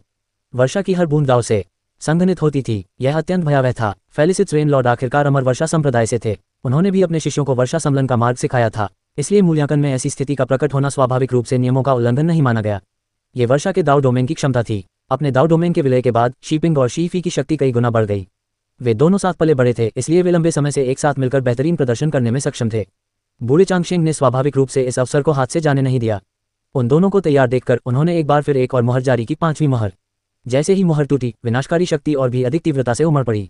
नरक के दांतों वाला दाव तापिर पिंजरे से मुक्त हुए जानवर की तरह था। उसने सीधे ही यून, शीपिंग और शीफी पर हमला कर दिया। क्या इस दृश्य को देखकर कई लोग चौंक गए। पहले चाहे कितनी भी मुहरें छोड़ी जाती, नरक के दांतों वाला दाव तापिर हवा में मंडराता रहता और दूर से ही अपने विनाशकारी नियमों का प्रयोग करता। लेकिन अब इसने सीधे करदाताओं पर हमला कर दिया। तो फिर क्या यून को हेलटूथ दाव तापिर के शरीर में समाहित नहीं कर लिया जाएगा? उस पर कोई भी इस मामले पर गहराई से विचार नहीं कर सका। उन्होंने देखा कि ब्रोकेड स्प्रिंग कोर्ट के चौक को एक घना अंधेरा घेर रहा है। यून, शीफी और शीपिंग पूरी तरह से अंधेरे में डूब गए और गायब हो गए। यह उद्धरण चिन्ह। सभी लोग आंखें फाड़कर देखने लगे। उस विशाल वृक्ष के हॉल में एल्डर दुवानमू और एल्डर शी के माथे से पसीना रिसने लगा। आगे क्या होगा इसका उन्हें कोई अंदाजा नहीं था। एक बार यून का दाव नष्ट हो गया तो उसका मार्शल पद भी नष्ट हो जाएगा। लुओ वंश के लिए ऐसा प्रतिभाशाली व्यक्ति खोजना आसान नहीं था जो भाग्य को प्रभावित कर सके। अगर उनकी निगरानी में उसका विनाश हो गया तो लुओ वंश सचमुच पापी बन जाएगा, खासकर अब जब लुओ वंश अभी भी फेफेंसम संप्रदाय के खतरे में जी रहा था। जब एल्डर दुवानमू और एल्डर शी बेहद चिंतित महसूस कर रहे थे, तभी आसमान से मूसलाधार बारिश होने लगी। ये वर्षा के दाव डोमेन की क्षमता थी। शिपिंग और शिफी की आकृतियां धीरे धीरे अंधेरे से प्रकट हुईं। उनकी संयुक्त शक्ति और वर्षा के एकीकृत दाव डोमेन ने उन्हें हेलटूथत दाव टैपियर का जबरदस्त प्रतिरोध करने में सक्षम बनाया, जिसका 5वां मोहर खुल चुका था। हेलटूथत दाव तापिर की विनाशकारी शक्ति अत्यंत प्रबल थी, यहाँ तक कि उनके संयुक्त प्रयास से उत्पन्न वर्षा का दाव डोमेन भी एक छोटे से स्थान में सिमट गया। शीपिंग और शीफी उस छोटे से स्थान में बड़ी मुश्किल से जीवित रह पा रहे थे। ये यून के बारे में क्या? एल्डर दुवानमू और उनके साथियों ने उसे ढूंढने की कोशिश करते हुए अपनी आंखें चौड़ी कर लीं। वहां मौजूद योद्धा भी अंधेरे में ये यून की आकृति को खोजने लगे, लेकिन किसी भी तरह से वे ये यून को नहीं ढूंढ पाए। क्या हुआ? एल्डर दुवानमू सीधे अपनी सीट से उठ खड़े हुए और शी चांगशेंग से पूछा। स्टार पिकिंग कोर्ट में एल्डर दुवानमू के कार्य फेलिसिस रेनलॉर्ड के सामने काफी असभ्य प्रतीत हुए, लेकिन उन्हें शिष्टाचार की कोई परवाह नहीं थी। बूढ़े चांगशेंग ने ठंडी आवाज में कहा, एल्डर दुवानमू तो केवल दाव पहले स्तर का एक योद्धा था जिसके बारे में वह कुछ भी नहीं सोचता था। तुम कौन हो? मेरे सामने इस तरह बदतमीजी करना कितना शर्मनाक है। मैं ही तो हेलटूथत दाव तापिर के मूल्यांकन की अध्यक्षता कर रहा हूँ। ये यून और फेलिसिस रेन ने भी इस पर सहमति जताई थी। इस मामले में तुम्हारा कोई दखल नहीं, बूढ़े चांगशेंग ने ठंडे स्वर में कहा। एल्डर दुवानमू की आवाज लड़खड़ा गई क्योंकि वे कोई जवाब नहीं दे पा रहे थे। बूढ़े चांगशेंग की तुलना में वे पद और शक्ति दोनों ही मामलों में बहुत ही हीन थे। अपने दिल में उमड़ रहे गुस्से को दबाते हुए उसने शांत रहने की पूरी कोशिश की और कहा, सीनियर चांगशेंग, मैं सिर्फ ये जानना चाहता हूँ कि ये यून कहाँ है। ये यून का दर्शन न कर पाने के कारण एल्डर दुवानमू और एल्डर शी अत्यंत चिंतित थे। उनकी दृष्टि हेलटूथत दाव तापिर द्वारा निर्मित अंधकार के संसार में प्रवेश नहीं कर सकती थी, इसलिए वे केवल शी चांगशेंग से ही प्रार्थना कर सकते थे। बूढ़े चांगशेंग ने व्यंग्य करते हुए कहा, क्या ये स्पष्ट नहीं है? क्या तुमने ये यून को गायब होते नहीं देखा? ये स्पष्ट रूप से इसलिए हुआ क्योंकि वह दाव तापिर के शरीर में प्रवेश कर गया था। दूसरे शब्दों में, उसे नरक के दांतों वाले दाव तापिर ने निगल लिया था। क्या? बूढ़े चांगशेंग की बातें सुनकर एल्डर दुवानमू और एल्डर शी के दिलों में गुस्से की लहर दौड़ गई। क्या उसे निगल लिया गया था? इस सब के पीछे मास्टरमाइंड बूढ़े चांगशेंग के चेहरे पर एक शरारती मुस्कान थी। एल्डर दुवानमू की इच्छा थी कि काश वह अपनी शक्ति का इस्तेमाल करके उस बूढ़े से जान की बाजी लगाकर लड़ पाते। तुम दोनों किस बात की चिंता कर रहे हो? चिंता मत करो, वो बदमाश अभी मरा नहीं है, वो बुरा भी नहीं है, वो अभी भी 5वें चरण की विनाशकारी शक्ति को कुछ समय के लिए झेल सकता है। शी चांगशेंग ने हंसते हुए कहा। उसे विश्वास ही नहीं हो रहा था कि यून अभी भी टिका रह सकता है, और अगर वो टिक भी जाए तो 6ठा चरण उसका इंतजार कर रहा था। शीपिंग और शीफी के पास अभी भी अपनी आखिरी तरकीब बाकी थी। वे कुछ पल के लिए हेलटूथत दाव तापिर के 6ठे चरण का सामना कर सकते थे। इस क्षमता के बिना वे एक दूसरे को थप्पड़ मारने के लिए कैसे तैयार हो सकते थे ताकि यून को हेलटूथत दाव तापिर का सामना करने के लिए मजबूर किया जा सके। मामला चाहे जो भी हो, ये यून का अपंग होना तय था। फेलिसिस रेन, आप मूल्यांकन को रोकने तक तो नहीं जाएंगे, है ना? बूढ़े चांगशेंग ने फेलिसिस रेन लॉर्ड की ओर देखकर पूछा। आनंदमय वर्षा देवता ने उसे एक नजर डाली और कहा, मैं जो भी करूं या न करूं वह तुम्हारे वश में नहीं है। हाँ, बूढ़े चांगशेंग ने अपनी दाढ़ी सहलाई। फेलिसिस रेन लॉर्ड ने अपनी दृष्टि हेलटूथत दाव तापिर की ओर घुमाई। स्थिति कुछ असामान्य थी। उन्होंने महसूस किया कि यून की क्षमता उनके अनुमान से कहीं अधिक थी। फेलिसिस रेन लॉर्ड का मानना था कि चौथी मोहर खुलने पर यून अपनी चरम सीमा पर पहुंच जाएगा, लेकिन अब 5वीं मोहर खुलने के बावजूद भी यून डटा हुआ था। ये यून एक ऐसा व्यक्ति प्रतीत होता था जो शक्तिशाली लोगों का सामना करने पर और भी मजबूत हो जाता था। ये यून के निगल लिए जाने की खबर सुनकर अंधकार लोक के भीतर की स्थिति को न देख पाने वाले एल्डर दुवानमू और एल्डर शी बुरी तरह पसीना बहा रहे थे। 6 देशों के गठबंधन के अन्य लोगों को भी यह अशुभ संकेत लगा। क्या ये यून को हेलटूथत दाव तापिर द्वारा नष्ट किया जा सकता है? प्रश्नवाचक चिन्ह। हेलटूथत दाव तापिर के घेरे में शीपिंग और शीफी अपने आसपास के वातावरण के प्रति सबसे अधिक सजग थे। वे भी ये यून के ठिकाने की तलाश कर रहे थे। जल्द ही उन्हें यकीन हो गया कि ये यून गायब हो गई है। ये यून को तो पहले ही निगल लिया गया है, इसके अलावा और कोई संभावना नहीं थी। शीपिंग और शीफी के चेहरे पर उत्साह के भाव दिखाई दिए। ये यून का तो विनाश निश्चित है, उसे काफी अच्छा माना जाता है, लेकिन सीनियर ब्रदर और मेरे मुकाबले वह कुछ भी नहीं है। हालांकि उन्हें परिणाम आश्चर्यजनक नहीं लगा। 5वें चरण की विनाशकारी शक्ति के आगे वे दोनों अपनी संयुक्त शक्तियों के साथ भी इतनी देर तक टिक नहीं सकते थे, और ये यून तो और भी कम, जिसका दाव डोमेन उनसे अधिक शक्तिशाली नहीं था। ये यून को निगल लिया गया है। हेलटूथत दाव तापिर को फिर से सील किया जा सकता है, शीफी ने कहा। उन्हें उस विनाशकारी शक्ति का सामना करना भी बेहद कठिन लगा। शीपिंग ने अपना हाथ आगे बढ़ाया और हिलाया, इस उम्मीद में कि वह बूढ़े चांगशेंग को कोई संकेत दे सके, और उसी क्षण हेलटूथत दाव तापिर की विनाशकारी शक्ति रुक गई। ऐसा लगता है कि ग्रैंड मास्टर अंकल को पहले से ही पता है, शीपिंग ने कहा। जिस क्षण विनाशकारी शक्ति रुकी, उन पर पड़ने वाला दबाव तुरंत कम हो गया। इसके बाद जब हेलटूथत दाव तापिर को दोबारा सील कर दिया गया तो वे अपने दाव डोमेन को निष्क्रिय कर सकते थे। हालांकि उसी क्षण उन्होंने हेलटूथत दाव तापिर के बीचों बीच एक दूसर भंवर को प्रकट होते देखा। शुरुआत में भंवर केवल एक पिन के आकार का था, लेकिन बहुत जल्दी ही वह तेजी से घूमने लगा। पलक झपकते ही उसने हेलटूथत दाव तापिर की जगह ले ली और शीपिंग और शीफी पर बाढ़ की तरह टूट पड़ा।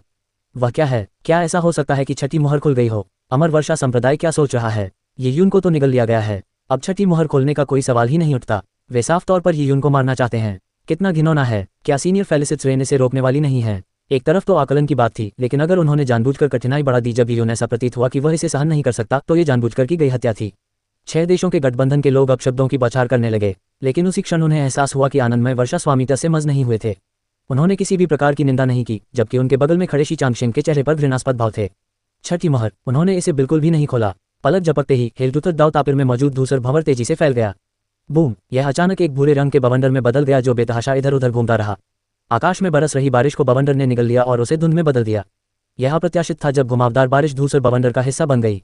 उस दृश्य को देखकर अपनी सीट पर आराम से बैठे शी चांगशेंग अचानक खड़े हो गए। वह क्या था? उसकी साधना का स्तर गहरा और व्यापक था। वह हेल्टुथत दाव तापिर पर भी नियंत्रण रखता था, इसलिए उसे अंधकार की दुनिया में घटित हो रही हर बात की जानकारी थी। वह स्पष्ट रूप से देख सकता था कि धूसर भंवर अपने आसपास के सभी नियमों और स्वर्ग पृथ्वी युआंची को नष्ट करने के लिए अविश्वसनीय शक्ति का उपयोग कर रहा था। और जो नियम और स्वर्ग पृथ्वी युआंची नष्ट हो रहे थे वे पल भर में उस धूसर बवंडर में समाहित हो गए और फिर उस भयानक विनाशकारी शक्ति का हिस्सा बन गए। इसके कारण बवंडर का भंवर विस्फोट की तरह तेजी से फैल गया।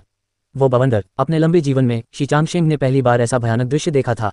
ऐसा लग रहा था मानो पूरी दुनिया ज्वलनशील तेल और सूखी लकड़ी से ढकी हो और काला बवंडर आग लगाने वाले ईंधन की तरह था।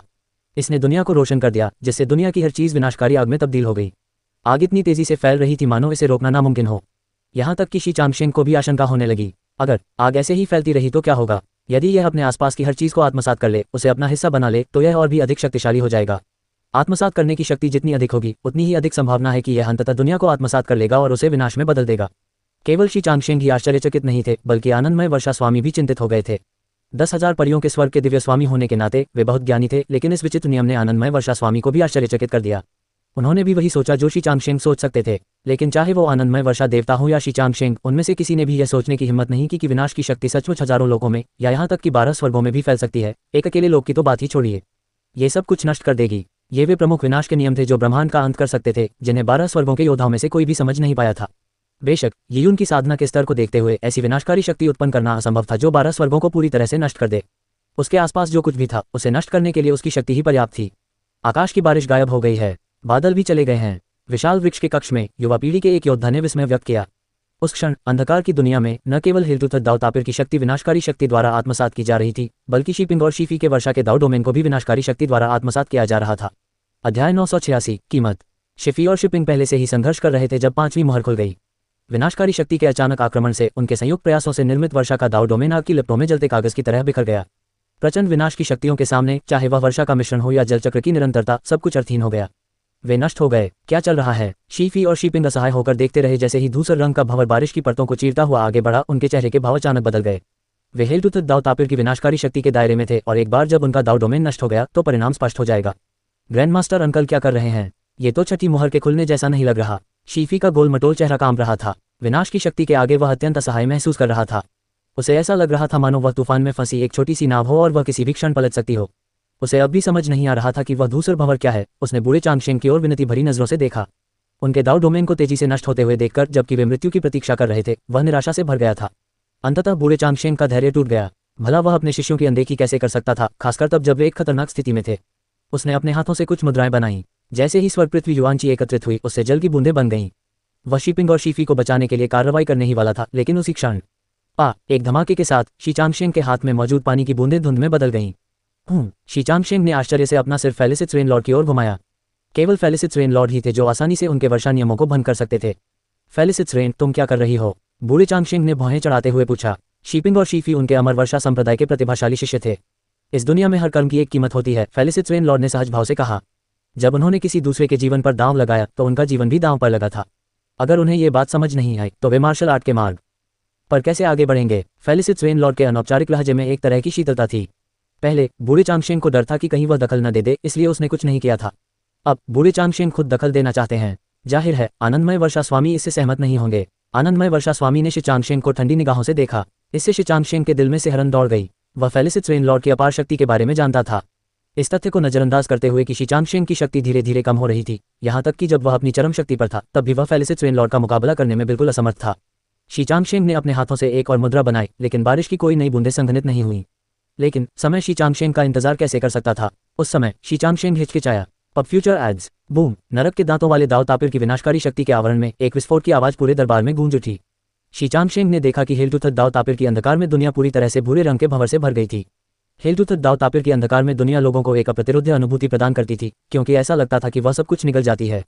लेकिन ये दुनिया धीरे धीरे उस धूसर भंवर में समाहित होती जा रही थी। अंधकार की दुनिया भी उस धूसर भंवर का सामना नहीं कर पाई, तो बारिश का दाव डोमेन जो मुश्किल से संघर्ष कर रहा था, उसका सामना कैसे कर पाएगा?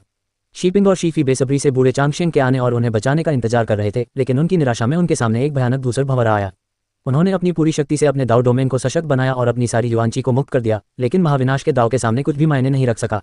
महाराज चाचा, हमें बचाओ! जिस क्षण वर्षा का दाव डोमेन चकनाचूर हुआ, शिपिंग और शीफी के चेहरे भय से विकृत हो गए। नहीं, जिस दाव डोमेन पर उन्होंने सत्ता हासिल करने के लिए संघर्ष किया था, वह उस धूसर भंवर के सामने जरा भी हलचल पैदा करता हुआ प्रतीत नहीं हुआ, जो अपने रास्ते में आने वाली हर चीज को नष्ट करता हुआ प्रतीत हो रहा था। जब वह जोरदार धमाका हुआ तो उनके दाव डोमेन मुर्गी के अंडे की तरह चकनाचूर हो गए। ब्रोकेड स्प्रिंग कोर्ट के बाहर मौजूद लाखों योद्धाओं ने इस दृश्य को अपनी आंखों से देखा। जैसे ही धूसर भंवर उन पर गिरा, अमर वर्षा संप्रदाय के दोनों शिष्यों का दाव क्षेत्र उसी क्षण ध्वस्त हो गया और उसने उन्हें बलपूर्वक बाहर निकाल दिया। उनके लिए प्रतिरोध करना नामुमकिन था, यहाँ तक कि हेलटूथर दाव तापिर भी उस धूसर भंवर में छटपटा रहा था। कभी दुर्जय माने जाने वाले हेलटूथर दाव तापिर ने दर्दनाक दहाड़े मारनी शुरू कर दी, क्योंकि धूसर भंवर ने उसे निगल लिया और चीर डाला।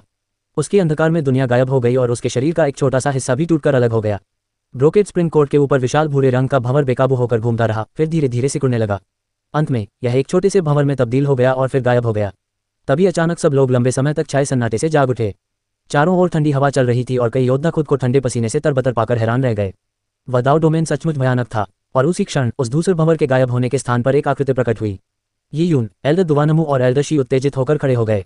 पब फ्यूचर एड्स। ये यून हवा में खड़ा था। उसका चेहरा कुछ पीला पड़ गया था, लेकिन उसकी आभा में अभी भी विनाश की झलक थी। प्रोजेक्शन एरे के माध्यम से 6 देशों के गठबंधन के योद्धा हवा में उस आकृति को देख रहे थे। वे काफी देर तक चुप रहे। क्या वह विनाशकारी तूफान ये यून के कारण आया था? क्या वह दाव डोमेन था? किसी को विश्वास नहीं हो रहा था। वह विनाशकारी तूफान सामान्य दाव डोमेन से बिल्कुल अलग था। महज 1 साल पहले ये यून के पास अपना कोई दाव डोमेन नहीं था। अब उसके द्वारा उत्पन्न किया गया धूसर भंवर एक सामान्य दाव डोमेन से 100 गुना अधिक भयानक था। यह न केवल हेलटूथर दाव टैपियर की विनाशकारी शक्ति का सामना कर सका, बल्कि शिपिंग और शीफी के वर्षा दाव डोमेन को भी ध्वस्त करने में सक्षम था। ये किस प्रकार का भयावह नियम था? ये यून में 1 साल में इतना बड़ा सुधार कैसे हो गया? उस भयानक तूफान की याद आते ही उनके दिल की धड़कनें तेज हो गईं। उन्होंने इसे अपनी आंखों से देखा था, फिर भी वे खुद को शांत नहीं कर पाए। और ब्रोकेड स्प्रिंग कोर्ट के भीतर ये यून अपनी आंखें बंद करके हवा में खड़ा था। उसके शरीर में मौजूद युवांची लगभग पूरी तरह से समाप्त हो चुकी थी। ये यून, जैसे ही एल्डर दुवानमू कोई कदम उठाने ही वाले थे, उन्होंने फेलिसिस रेनलॉर्ड को ये कहते हुए सुना, वह अभी हुए युद्ध पर विचार कर रहे हैं। उन्हें परेशान करने की कोई आवश्यकता नहीं है। एल्डर दुवानमू ने फेलिसिस रेनलॉर्ड की ओर एक नज़र डाली और फिर रुक गए। ईश्वर की निगरानी में ये यून के मुसीबत में पड़ने की संभावना कम ही थी। उसी क्षण शी चांगशेंग की आकृति तेजी से गुजरी और वह ब्रोकेड स्प्रिंग कोर्ट के एक कोने की ओर उड़ गया। शिपिंग और शीफी वहां फटी हुई गुड़ियों की तरह पड़ी थीं। उनके शरीर पर चोटों के निशान थे, लेकिन ये कुछ भी नहीं था। सबसे भयावह बात यह थी कि जिस क्षण उनका संयुक्त दाव डोमेन चकनाचूर हुआ, उनके शरीर में मौजूद बड़ी संख्या में दाव रुन्स नष्ट हो गए। उस क्षण से उनके भविष्य के मार्शल पद को एक विनाशकारी झटका लगा। वे जन्मजात प्रतिभाशाली थे, लेकिन अब शायद उनकी तुलना सामान्य लोगों से भी न की जा सके। उन्हें मारना से भी ज्यादा बुरा एहसास था उन्हें मार डालना। ग्रैंड मास्टर अंकल, शिपिंग और शीफी के चेहरों पर अत्यधिक पीड़ा के भाव थे। उन्होंने ये यून को पंगु बनाने की उम्मीद में बहुत प्रयास किए थे, लेकिन उन्होंने कभी यह नहीं सोचा था कि ऐसी दयनीय स्थिति में पहुंचने वाले वे स्वयं होंगे। दोनों शिष्यों के सामने आकर खड़े हुए शी चांगशेंग की आंखों में एक गंभीर भाव झलक रहा था। उन्होंने अपने संप्रदाय के शिष्यों को अपंग होते देखा था, और ऐसा कोई कनिष्ठ शिष्य कभी नहीं था जिसने शी चांगशेंग को इतना अपमानित महसूस कराया हो। हम शीफी और शिपिंग ने आशा की एक किरण के साथ शी चांगशेंग की ओर देखा। हालांकि जब उन्होंने अपने शरीर को महसूस करने के बाद शी चांगशेंग के गंभीर चेहरे को देखा, तो उनके चेहरे पूरी तरह से उदास हो गए। अध्याय 987 शिष्य भर्ती। शिपिंग और शीफी को अपंग देखकर ब्रोकेड स्प्रिंग कोर्ट में मौजूद हर कोई स्तब्ध रह गया। यह घटनाक्रम सभी की उम्मीदों से कहीं अधिक अप्रत्याशित था। असल में शिपिंग और शीफी ने ये यून को हेलटूथर दाव तापिर की विनाशकारी शक्ति का सामना कराने के लिए भारी कीमत चुकाई थी। लोगों का मानना था कि ये यून सिर्फ अपनी जुबान का इस्तेमाल कर रहा है, जिसका नतीजा अंततः उसकी अपनी ही चाल में फंसने के रूप में सामने आएगा। लेकिन किसी ने कभी नहीं सोचा था कि परिणाम इतना भयानक होगा। ये यून का दाव क्षेत्र न केवल निष्क्रिय नहीं हुआ, बल्कि शिपिंग और शीफी का बहुत सारा दाव उनसे छीन लिया गया और दाव के प्रति उनकी पूर्व अंतर्दृष्टि में भारी कमी आ गई। वे स्वर्ग आरोहण क्षेत्र की चरम सीमा पर थे और अपने दाव फलों को संघनित करने ही वाले थे, लेकिन जब उनका दाव क्षेत्र ही नष्ट हो गया तो वे दाव फलों को संघनित कैसे करेंगे? तुरंत ही सबकी निगाहें ये यून पर टिक गईं। उस समय ये यून की ऊर्जा लगभग समाप्त हो चुकी थी। वह अपनी शक्ति पुनः प्राप्त करने के लिए हवा में मंडरा रहा था। लोगों को ये यून की शक्ति और भी अधिक अकल्पनीय लगने लगी। ये कल्पना करना कठिन था कि महज 1 वर्ष में ये यून ने इतना भयानक दाव डोमेन प्राप्त कर लिया था, यदि वह धूसर भंवर वास्तव में एक दाव डोमेन था। शुभ वर्षा, बूढ़े चांगशेंग ने गहरी आवाज में कहा। वह क्रोधित था और अपने क्रोध को शांत करने के लिए यून को मारना चाहता था, लेकिन आनंदमय वर्षा स्वामी के सामने वह कुछ भी नहीं कर सका। जी, आनंदित वर्षा स्वामी ने बूढ़े चांगशेंग को सरसरी नजर से देखा। अगर आपको शिपिंग और शीफी की सराहना नहीं हुई तो ठीक है, लेकिन आपने उनके दाव को क्यों पंगु बना दिया? भले ही यह बहुत कम समय के लिए हुआ हो, लेकिन अंतिम क्षण में बूढ़े चांगशेंग को रोककर फेलिसिस रेनलॉर्ड ने ऐसा परिणाम उत्पन्न किया। हालांकि शीफी और शिपिंग सीधे ही यून के हमले से अपंग हो गए थे, फिर भी फेलिसिस रेनलॉर्ड किसी भी जिम्मेदारी से बच नहीं सकते थे। मार्शल के अभ्यासकर्ताओं को जिम्मेदारियों को निभाने में सक्षम होना चाहिए। आपने कहा कि मैं उनकी कद्र नहीं करता, लेकिन सच तो यह है कि मेरे मानदंड इतने ऊंचे नहीं हैं। जो लोग समझौता करना जानते हैं, मैं उनकी सराहना करता हूँ। जिनके पास पर्याप्त शक्ति नहीं है, लेकिन वे अपमान और भारी बोझ सहन कर सकते हैं, मैं उनकी भी सराहना करता हूँ। जब आनंदमय वर्षा स्वामी ने यह कहा तो उन्होंने ची जुयुन की ओर देखा। दाव डोमेन के अंतिम मूल्यांकन में यह कहना गलत नहीं होगा कि ची जुयुन को अपमान और भारी बोझ उठाना पड़ा था। निस्संदेह मैं सबसे अधिक उन लोगों की सराहना करता हूं जो मजबूत हैं और नए नए तरीकों से अपने दुश्मनों को हराना जानते हैं। जब आनंदमय वर्षा स्वामी ने यह कहा तो उन्होंने ये उनकी ओर देखा और हल्के से सिर हिलाया। मुझे ऐसे लोग बिल्कुल पसंद नहीं है जो अपनी सीमाओं से अनभिज्ञ हों, अपने वचन से मुकर जाएं और अपने कर्मों का फल भुगतने को तैयार न हों। ऐसे लोगों को मैं शिष्य के रूप में स्वीकार नहीं करूंगा। अब मैं उन शिष्यों के नाम बताऊंगा जिन्हें मैं अपना शिष्य बनाना चाहता हूं। अपनी जरूरत की हर चीज खरीदें। अली एक्सप्रेस ऐप खोलें। अपनी जरूरत की हर चीज खरीदें। अली एक्सप्रेस ऐप खोलें। अपनी जरूरत की हर चीज खरीदें और देखें। अपनी जरूरत की हर चीज खरीदें और देखें। जब आनंदमय वर्षा देवता ने यह कहा तो सभी के दिल बैठ गए, खासकर उस विशाल वृक्ष के हॉल में। राजा और ओरेकल फे किंगडम के अन्य महत्वपूर्ण व्यक्ति सीधे बैठकर खुद को संभालने लगे। वे वास्तव में कुछ हद तक निराश महसूस कर रहे थे। ये यून बेहद प्रतिभाशाली था, वह बाकियों से कहीं आगे था, इसलिए उन्हें लगा कि ची जुयून के जीतने की संभावना बहुत कम है। मैं ची जुयून को नामात्र का शिष्य बनाने के लिए तैयार हूँ। ची जुयून, क्या आप तैयार हैं? यह अप्रत्याशित था कि फेलिसिस रेनलॉर्ड ने जिस पहले व्यक्ति का जिक्र किया वह ची जुयून थी। ची जुयून बेहद खुश था जब उसने साधारण दाव तापिर को चुना था, क्योंकि वह नरक के दांतों वाले दाव तापिर का सामना करने की हिम्मत नहीं कर पा रहा था, तो यह उसके लिए हार मानने के बराबर था। उसे कभी उम्मीद नहीं थी कि आनंदमय वर्षा स्वामी उसे शिष्य के रूप में स्वीकार करने को तैयार होंगे। जी हाँ, ये शिष्य तैयार है, ची जुयून ने विनम्रता से कहा। ओरेकल फे किंगडम के राजा ने राहत की सांस ली। हालांकि ची जुयून के परिणाम ये यून से कमतर थे, फिर भी वह अंततः परीक्षा में उत्तीर्ण हो गया था। ची जुयून को नामात्र का शिष्य बनते देखते आन्या हाओयुए को बेहद ईर्ष्या हुई। आनंदमय वर्षा स्वामी ने उसका जिक्र तक नहीं किया, जिससे उसकी बची कुछ सारी उम्मीदें भी टूट गईं। अंतर बहुत ज्यादा था, वह ची जुयून से कमतर था, और ये यून की बात करें तो उनके बीच का अंतर शायद दुनिया के एक छोर से दूसरे छोर तक की दूरी के बराबर था। ये तो तय था कि फेलिसिस रेनलॉर्ड ये यून को अपना शिष्य बना लेंगे।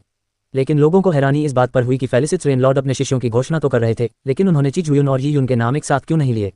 उन्होंने उनसे अलग अलग नाम क्यों पूछे? ये हो सकता है? प्रश्नवाचक चिन्ह। कुछ लोगों को एक संभावना का एहसास हुआ और इस संभावना ने उन्हें घुटन महसूस करवाए। मैं ये यून को अपना निजी शिष्य बनाने के लिए तैयार हूँ। ये यून, क्या तुम तैयार हो? जब फेलिसिस रेनलॉर्ड ने यह कहा तो ब्रोकेड स्प्रिंग कोर्ट के बाहर के इलाके समेत हर जगह सन्नाटा छा गया। प्रोजेक्शन सभी को दिखाया गया, जिससे लाखों लोगों ने इसे देखा। वे सब स्तब्ध रह गए। भगवान के निजी शिष्य, एक दिव्य स्वामी का जीवन अत्यंत दीर्घ होता था। यदि उनकी मृत्यु अप्राकृतिक कारणों से न होती तो वे करोड़ों वर्षों तक जीवित रह सकते थे, लेकिन इतने लंबे समय में उनके शिष्यों की संख्या बहुत कम होती थी। आमतौर पर कुछ निजी शिष्य जो अभी पूरी तरह परिपक्व नहीं हुए थे, भगवान की मृत्यु से पहले ही चल बसे। इसके परिणामस्वरूप भगवान ने नए शिष्यों को अपना शिष्य बना लिया। एक बार कोई फेलिसिस रेनलॉर्ड का निजी शिष्य बन जाता था तो उसे मिलने वाले संसाधनों की मात्रा किसी से कम नहीं होती थी। इसके अलावा फेलिसिस रेनलॉर्ड कोई साधारण दिव्य स्वामी नहीं थे। उनके पास 10,000 फे डिवाइन कैनन के अवशेष पृष्ठ मौजूद थे। 10,000 परी दिव्य कैनन 12 स्वर्गों में शीर्ष 12 साधना तकनीकों में से एक थी। 10,000 परी दिव्य कैनन के बचे हुए पन्नों का अध्ययन करने का अवसर कितना बड़ा था। निजी शिष्य, वास्तव में गुरु। उस समय सोंग वुचेन फेलिसिस रेनलॉर्ड से कुछ ही दूरी पर बैठे थे। जब उन्होंने निजी शिष्य ये दो शब्द सुने तो उनके दिमाग पर जैसे किसी भारी हथौड़े से प्रहार हुआ हो। तुरंत ही उनका दिमाग सुन्न हो गया और कान बजने लगे। पहले उन्हें चिंता थी कि जब ये नामात्र का शिष्य बनेगा तो फेलिसिस रेनलॉर्ड उसे बहुत महत्व देंगे और अंततः उसे निजी शिष्य का पद प्रदान करेंगे। लेकिन उन्होंने कभी सोचा भी नहीं था कि अब फेलिसिस रेनलॉर्ड सीधे ही उनको निजी शिष्य की उपाधि दे देंगे। जिस बात को लेकर वह सबसे ज्यादा चिंतित था वही हो गया। सोंग वुचेन को लगा जैसे उसका सीना भारी हो गया हो और उसकी सांस फूलने लगी हो। उसका दिल क्रोध और असंतोष से भरा हुआ था, लेकिन ये उनकी असाधारण प्रतिभा ने उसे पूरी तरह से असमंजस में डाल दिया था कि उसे कैसे हराया जाए। एक दिव्य स्वामी का व्यक्तिगत मार्गदर्शन प्राप्त करने के लिए 10,000 परी दिव्य कैनन के बचे हुए पन्नों के साथ साथ उच्च श्रेणी के संसाधनों को प्राप्त करने के लिए ये यून अपनी दुर्लभ प्रतिभा को देखते हुए कितनी परिपक्वता हासिल कर सकता है। ये बिल्कुल अकल्पनीय था। क्या ये यून एक दिव्य स्वामी बन सकता है? ओरेकल फे किंगडम के एक राजकुमार ने स्तब्ध होकर कहा। वह जानता था कि जिस क्षण ये यून एक दिव्य स्वामी का निजी शिष्य बन जाएगा उसका दर्जा 6 देशीय गठबंधन के किसी भी राजकुमार या राजकुमारी से कहीं अधिक हो जाएगा। बड़े पारिवारिक वंश के उत्तराधिकारी तो ये यून के सामने कुछ भी नहीं थे। कुछ क्षण पहले तक उन्हें लगता था कि ये उनका कोई पूर्व ज्ञान नहीं है, लेकिन अब वर्षा देव के समर्थन से उसका पूर्व ज्ञान और रुतबा उनसे कई गुना अधिक मजबूत हो गया था। इससे ओरेकल फे किंगडम के राजकुमार को बहुत निराशा हुई। अगला ईश्वर बनना, यह इतना आसान नहीं होगा। अनादिकाल से एक ही युग में विद्यमान ईश्वरों की संख्या लगभग निश्चित है। किसी ईश्वर के शिष्य के स्वयं ईश्वर बनने की संभावना अत्यंत कम है, किसी अन्य व्यक्ति ने कहा। हालांकि वे सभी जानते थे कि भले ही यून भविष्य में दिव्य स्वामी न बन पाए, फिर भी वह दिव्य स्वामी के बाद दूसरे स्थान पर रहने वाला एक महान व्यक्तित्व होगा। वह उनकी पहुंच से बहुत परे होगा। वरिष्ठ, आपकी सराहना के लिए धन्यवाद। ये कनिष्ठ व्यक्ति तैयार है। ये यून ने गुरु के प्रति सम्मान का प्रतीक प्रणाम किया। वास्तव में ये यून नामात्र का शिष्य बनकर भी प्रसन्न नहीं होता, लेकिन व्यक्तिगत शिष्य होना बिल्कुल अलग बात थी। अब तक ये यून के मार्शल आर्ट के अभ्यास ने उसे शक्तिशाली विरासतें तो दी थी, लेकिन उसके पास कोई सच्चा गुरु नहीं था जो उसे मार्शल आर्ट के बारे में व्यवस्थित सलाह दे सके। ये कहा जा सकता है कि फेलिसिस रेनलॉर्ड द्वारा अपने दाव फलों को संघनित करने से पहले उनकी सलाह प्राप्त करना अत्यंत समयोचित था। अध्याय 988, नीला लकड़ी का महान संसार। उसी क्षण फेलिसिस रेनलॉर्ड स्टार पिकिंग कोर्ट से नीचे उतरे और ये यून के बगल में आकर बैठ गए। आनंदमय वर्षा स्वामी ने ये यून की ओर देखा, जिसकी युवांची शक्ति समाप्त हो चुकी थी, और फिर कहा, चलो चलते हैं। हजारों पानी की बूंदें अचानक प्रकट हुईं और ये यून और आनंदमय वर्षा देवता के शरीर को घेर लिया। इसके बाद ये यून को अपने सामने की दुनिया धुंधली सी लगने लगी। लाखों योद्धाओं ने उस दृश्य को देखा जब ये यून को आनंदमय वर्षा देवता द्वारा ले जाया जा रहा था। ये यून चली गई है, अब से वह अजगर बन जाएगा। कुछ देर तक योद्धा उस जगह को घूरते रहे जहां से यी यून गायब हो गई थी। हालांकि वे एक युग के मंच पर खड़े होने में असफल रहे, लेकिन उन्होंने यी यून के उत्थान को देखा था। एल्डर दुवानमू और एल्डर शी तरह तरह की भावनाओं से ग्रस्त थे। इस परिणाम से उन्हें राहत और संतुष्टि का अनुभव हुआ। उसी क्षण परी निंगशून भी खड़ी हो गईं। उसने सोंग वुचेन की ओर एक नज़र डाली और हल्के से कहा, तुम्हें वापस आने की कोई जरूरत नहीं है। स्वर्ग द्वार की चट्टान पर जाओ और 3 साल तक चिंतन करो। सोंग वुचेन का शरीर कांपने लगा। उसने अपना सिर गुस्से से नीचे झुका लिया। उसे परी निंगशून ने इसलिए दंडित नहीं किया था क्योंकि उसने यी यून को निशाना बनाया था। परम आनंदित वर्षा स्वामी शिष्यों के बीच प्रतिस्पर्धा को मौन रूप से स्वीकार करते रहे थे। असल मुद्दा यह था कि उसने पहले मूल्यांकन में बहुत बड़ी गलती कर दी थी। गलती का कारण चाहे जो भी हो, परिणाम उसकी अपर्याप्त क्षमता का नतीजा था। यही कारण था कि उसे दंडित किया गया। नाम के शिष्य के रूप में उनका शीर्ष स्थान शायद अब उनके पास नहीं रहेगा। अब तो उनमें यी यून से प्रतिस्पर्धा करने की हिम्मत भी नहीं बची थी। मुख्य समस्या ये थी कि नाम के अन्य शिष्य भी उनसे आगे निकल सकते थे। ची जुयून। परी निंगशून ची जुयून के सामने आ गई और उसके पैरों के नीचे से एक छाया प्रकट हुई जिसने उस क्षेत्र को घेर लिया जहां वह और ची जुयून खड़े थे। जैसे ही ची जुयून ने अपने पैरों तले जमीन गायब होते हुए महसूस किया, उसने विनम्रतापूर्वक इशारा किया। इसके बाद वह परछाई में समा गया। ... कुछ ही सेकंड बाद जैसे ही यून के पैर ठोस चट्टान पर पड़े, उसकी आंखें चमक उठीं। उसके सामने धुंध से ढके पहाड़ों का एक लंबा विस्तार था जिसकी चोटियां बादलों को चीरती हुई दिखाई दे रही थीं। यही वह तैरता हुआ द्वीप है जिस पर मैं रहता हूँ। उसके पीछे फेलिसिस रेनलॉर्ड की आकृति प्रकट हुई। यी यून ने पहले सुना था कि आनंदमय वर्षा स्वामी एक स्वतंत्र तैरते हुए द्वीप पर रहते हैं। ये द्वीप ओरेकल फे किंगडम से करोड़ों मील दूर स्थित था। उनकी चमत्कारी शक्ति के बल पर और बिना किसी स्पिरिट क्रूजर के पलक झपकते ही इतनी बड़ी दूरी तय करने की क्षमता ये दर्शाती है कि एक दिव्य स्वामी का स्तर कितना अकल्पनीय था। आनंदमय वर्षा स्वामी ने यी यून की ओर देखकर कहा, तुम्हें इतना संयम बरतने की आवश्यकता नहीं है। शिष्टाचार के मामले में मैं कोई विशेष ध्यान नहीं रखता। चलो किसी और का इंतजार करते हैं। यी यून चौंक गई, लेकिन उसी क्षण दूर से एक कर्कश आवाज आई, शुभ वर्षा। जैसे ही वह आवाज उन तक पहुंची, यी यून और फेलिसिस रेनलॉर्ड के सामने एक आकृति प्रकट हुई। बूढ़ा आदमी चांगशेंग। जब यी यून ने बूढ़े चांगशेंग को देखा तो उसे तुरंत वह धमकी भरा संदेश याद आ गया जो उसे पहले मिला था। हालांकि यी यून उसे देखकर अभी भी बहुत खुश थी। शीफी और शीपिंग दोनों बुरी तरह घायल हो गए थे। हेलटूथ दाव तापिर भी घायल हो गया था, जबकि बूढ़े चांगशेंग का चेहरा इतना गुस्से से लाल और उदास था कि मानो उससे बारिश के बादल बन सकते थे। परम प्रसन्न वर्षा प्रभु ने कहा, अब आप उस विषय पर बात कर सकते हैं जिस पर चर्चा करने के लिए आप मुझसे आए हैं। आप विशेष रूप से केवल मेरे शिष्य भर्ती कार्यक्रम में 2 शिष्यों की भागीदारी के लिए नहीं आए होंगे। जब फेलिसिस रेनलॉर्ड ने शीफी और शीपिंग का जिक्र किया तो बूढ़े चांगशेंग का चेहरा और भी बिगड़ गया। जाहिर है वह इन दोनों के लिए इतनी दूर नहीं आए थे, लेकिन फिर भी उन्हें इस बात से बहुत गुस्सा आया कि छोटा सा मिशन नाकाम हो गया था। यी यून किनारे पर बैठकर सुन रहा था और आश्चर्यचकित रह गया। देखने में तो आकलन मामूली बात लग रही थी। शी चांगशेंग के आने का कारण यह था कि वह फेलिसिस रेनलॉर्ड के साथ किसी महत्वपूर्ण विषय पर चर्चा में अमर वर्षा संप्रदाय का प्रतिनिधित्व करने आया था। ये सिंखोल के बारे में जानकारी है, बूढ़े चांगशेंग ने कहा। सिंखोल। ये सुनकर यी यून का दिल घबरा गया। वह सिंखोल के बारे में बहुत पहले से जानता था। एजोर यांगलॉर्ड पहले गलती से सिंखोल के रास्ते तियान युआन लोक में प्रवेश कर चुका था। फे फैंसम संप्रदाय भी सिंखोल में ही था। 10,000 फे एम्पायरियन स्वर्ग में सिंखोल एक खतरनाक और रहस्यमय स्थान था। फेलिसिस रेनलॉर्ड की आंखों में एक अजीब सी चमक दिखाई दी। नीले रंग के महान लोक का स्थान मिल गया है। हालांकि इसके आसपास तीव्र स्थानिक अशांति है। आने वाले वर्षों में ये स्थानिक अशांति कुछ समय के लिए कमजोर हो जाएगी। हे आनंदमय वर्षा, तुम अंतरिक्ष समय दाव में निपुण हो, इसलिए इस कमजोर अवस्था के दौरान इसमें प्रवेश करना तुम्हारे लिए कोई समस्या नहीं होगी, बूढ़े चांगशेंग ने कहा। इसके कमजोर चरण में अंतरिक्ष समय में औसत दक्षता वाले लोग भी प्रवेश कर सकते हैं, फेलिसिस रेनलॉर्ड ने कहा। कुछ देर सोचने के बाद उसने बूढ़े चांगशेंग की ओर देखा और कहा, यह खबर काफी अच्छी है। हालांकि अमर वर्षा संप्रदाय के अलावा कई बड़े संप्रदाय और फे साम्राज्य ऐसे होंगे जिन्हें इसकी जानकारी होगी, है ना? उन्होंने शी चांगशेंग की ओर एक नजर डाली और हल्के से कहा, भले ही आप मुझे इसके बारे में सूचित करने के लिए विशेष रूप से नहीं आए होते, फिर भी यह खबर मुझ तक जल्दी ही पहुंच जाती। फेलिसिस रेन, सूचना मिलने के बाद से आप पहले व्यक्ति हैं जिन्हें इसके बारे में पता चला है। इसके अलावा हम एजोर वुड ग्रेट वर्ल्ड के बारे में और भी जानकारी प्राप्त करेंगे जिसे हम आपके साथ साझा कर सकते हैं। यह एक सहयोग होगा जिसमें हम आपके स्थानिक कालिक नियमों का उपयोग करेंगे और साथ ही मॉडल रेंस एक्ट की जानकारी और गुड नेटवर्क का उपयोग करके पारस्परिक लाभ प्राप्त करेंगे, ओल्ड मैन चांगशेंग ने कहा। यह स्पष्ट था कि अमर वर्षा संप्रदाय आनंदमय वर्षा स्वामी को सूचित करके उसके साथ एक सौदा कर रहा था। पब फ्यूचर विज्ञापन। फेलिसिस रेनलॉर्ड इसे नकार नहीं सका। उसने दूर देखते हुए कहा, तुम जा सकते हो। बूढ़े चांगशेंग ने एक पल के लिए हिचकिचाते हुए कहा, सुखद वर्षा, कुछ रिश्ते ऐसे होते हैं जिन्हें पूरी तरह से तोड़ा नहीं जा सकता। वह फेलिसिस रेनलॉर्ड के स्वभाव को जानता था। बिना किसी वादे के भी वह आमतौर पर लेन देन में निष्पक्ष रहता था। जाने से पहले बूढ़े चांगशेंग ने यी यून पर एक नजर डाली। उनकी निगाहों में एक भय का भाव था। वह जूनियर, अगर वह जूनियर न होता तो वह इतने सारे पिछड़े इलाकों के योद्धाओं के सामने अमर वर्षा संप्रदाय को शर्मिंदा न करता। वापस लौटने के बाद उसे पता नहीं होगा कि दूसरे बूढ़े लोग कितने समय तक उसका मजाक उड़ाते रहेंगे। यी यून तो शांत ही रहा। जब तुम कुछ कर ही नहीं सकते तो मुझे घूरने का क्या फायदा? वरिष्ठ चांगशेंग, इस कनिष्ठ शिष्य को देखने की कोई आवश्यकता नहीं है। बेहतर होगा कि आप जल्दी से अमर वर्षा संप्रदाय के दोनों शिष्यों का इलाज करें। जितनी जल्दी होगा उतना ही बेहतर होगा, यी यून ने मुस्कुराते हुए कहा। यी यून की बातों से क्रोधित होकर शी चांगशेंग का चेहरा उतर गया। उसने अपनी आस्तीन को जोर से झटका दिया और उड़ गया। एक कनिष्ठ से शब्दों की लड़ाई में उलझना उनके दर्जे के अनुरूप नहीं था। हालांकि उन्हें पहले ही एक झटका लग चुका था और एक कनिष्ठ द्वारा उनका उपहास किया जाना शी चांगशेंग के लिए इस तरह के अपमान को सहन करना असंभव था। शी चांगशेंग के जाने के बाद आनंदमय वर्षा स्वामी ने यीयुन को मुस्कुराते हुए देखा। तुम सचमुच शी चांगशेंग से बिल्कुल नहीं डरते। तुम्हारा ये रवैया तो बस दिखावा है और 10,000 जादुई स्वर्ग में यात्रा करते समय तुम्हें आसानी से कष्ट सहना पड़ सकता है, लेकिन यह मुझे पसंद है। फेलिसिस रेनलॉर्ड द्वारा यीयुन को निजी शिष्य के रूप में स्वीकार करने का निर्णय न केवल यीयुन की प्रतिभा के कारण था, बल्कि इसलिए भी था क्योंकि वे यीयुन के रवैये की सराहना करते थे। क्या आपने एजोर वुड ग्रेट वर्ल्ड के बारे में सुना है? इस जूनियर ने तो इसके बारे में कभी सुना ही नहीं है। यीयुन ने सिर हिलाया। ये सामान्य है। ये नाम 100 मिलियन वर्षों से भी अधिक समय से लुप्त है, फेलिसिस रेनलॉर्ड ने कहा। समय बहती नदी के समान है। उस नदी में सब कुछ बह सकता है। एजोर वुड ग्रेट वर्ल्ड कभी अमर वर्षा संप्रदाय से कहीं अधिक शक्तिशाली था। ये 10,000 फे एम्पायरियन स्वर्ग के सबसे शक्तिशाली लोगों में से एक था। इसने एक बार एक ऐसी आकृति उत्पन्न की थी जिसने पूरे 10,000 फे एम्पायरियन स्वर्ग को हिला दिया था। दुर्भाग्य से इसकी चमक अधिक समय तक नहीं टिकी। क्या कभी किसी ने ऐसी आकृति बनाई थी जिसने 10,000 परियों के स्वर्ग को हिला दिया था?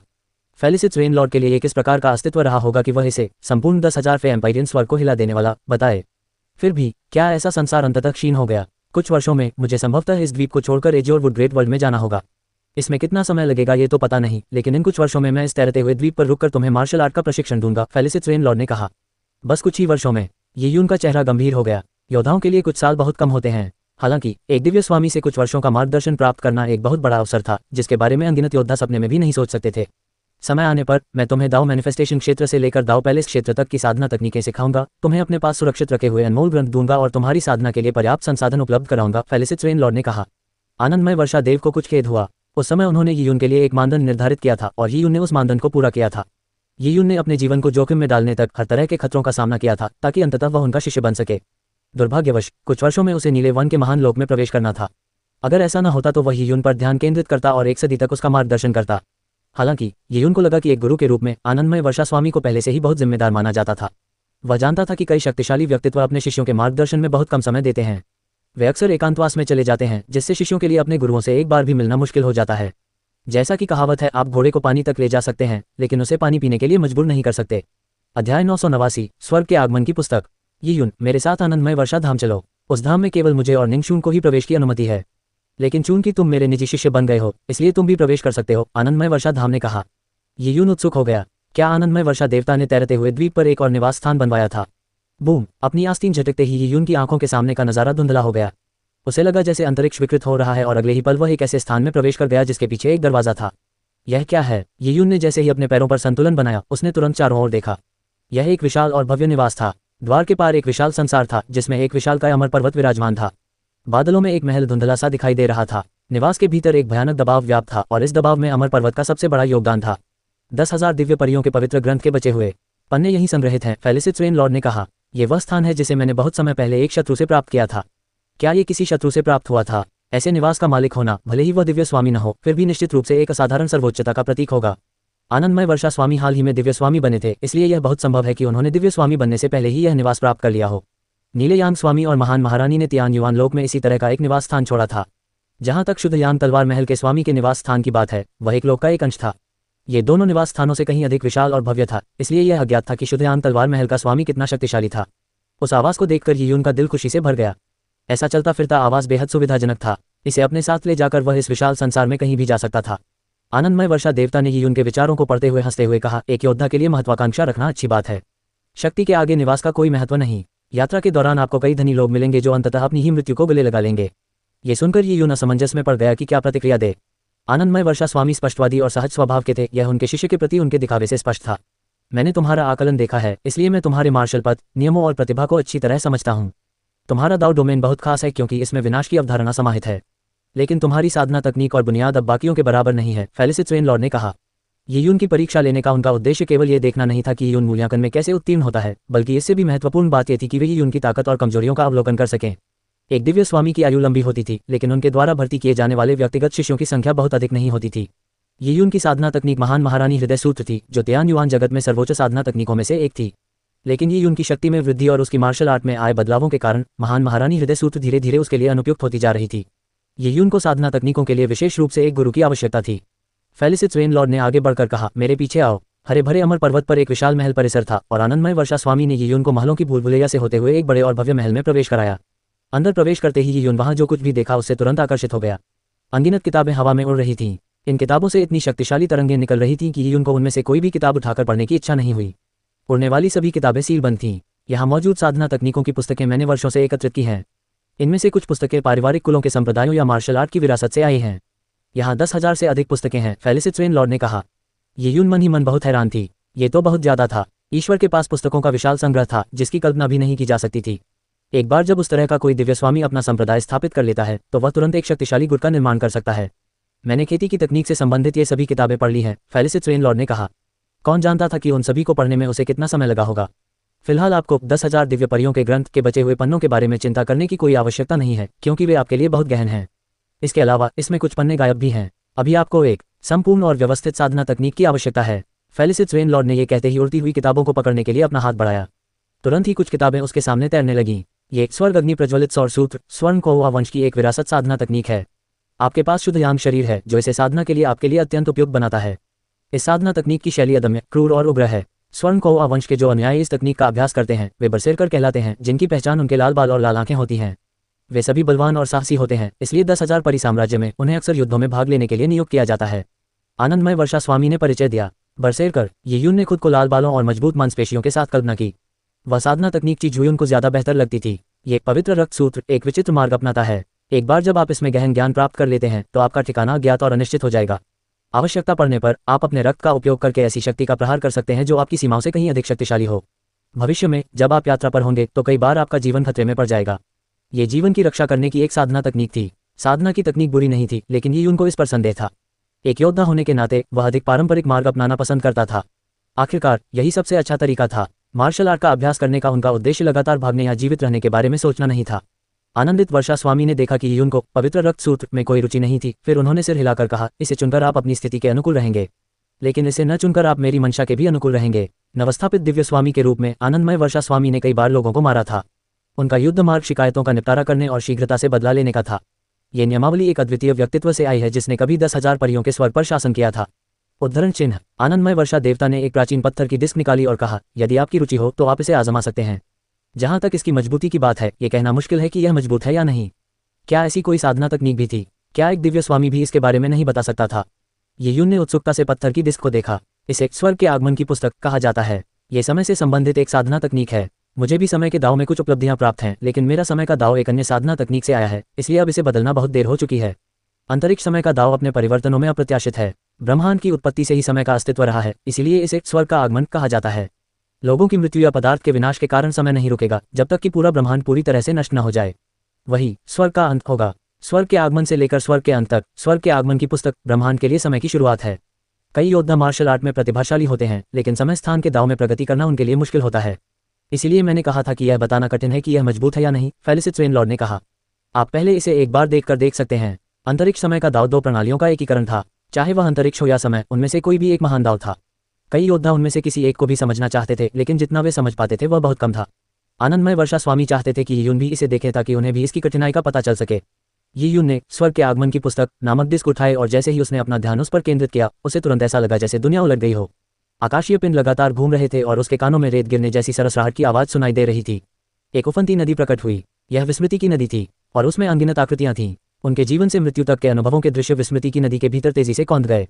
यून ने ब्रह्मांड की उत्पत्ति भी देखी। एक जबरदस्त बिग बैंग के बाद धुंधली अराजकता प्रकट हुई। अराजकता के पत्थर उस धुंध के अंदर तैर रहे थे, जिनमें से कुछ ने भूभाग का निर्माण किया, जबकि अन्य ने सबसे प्राचीन परियों को जन्म दिया।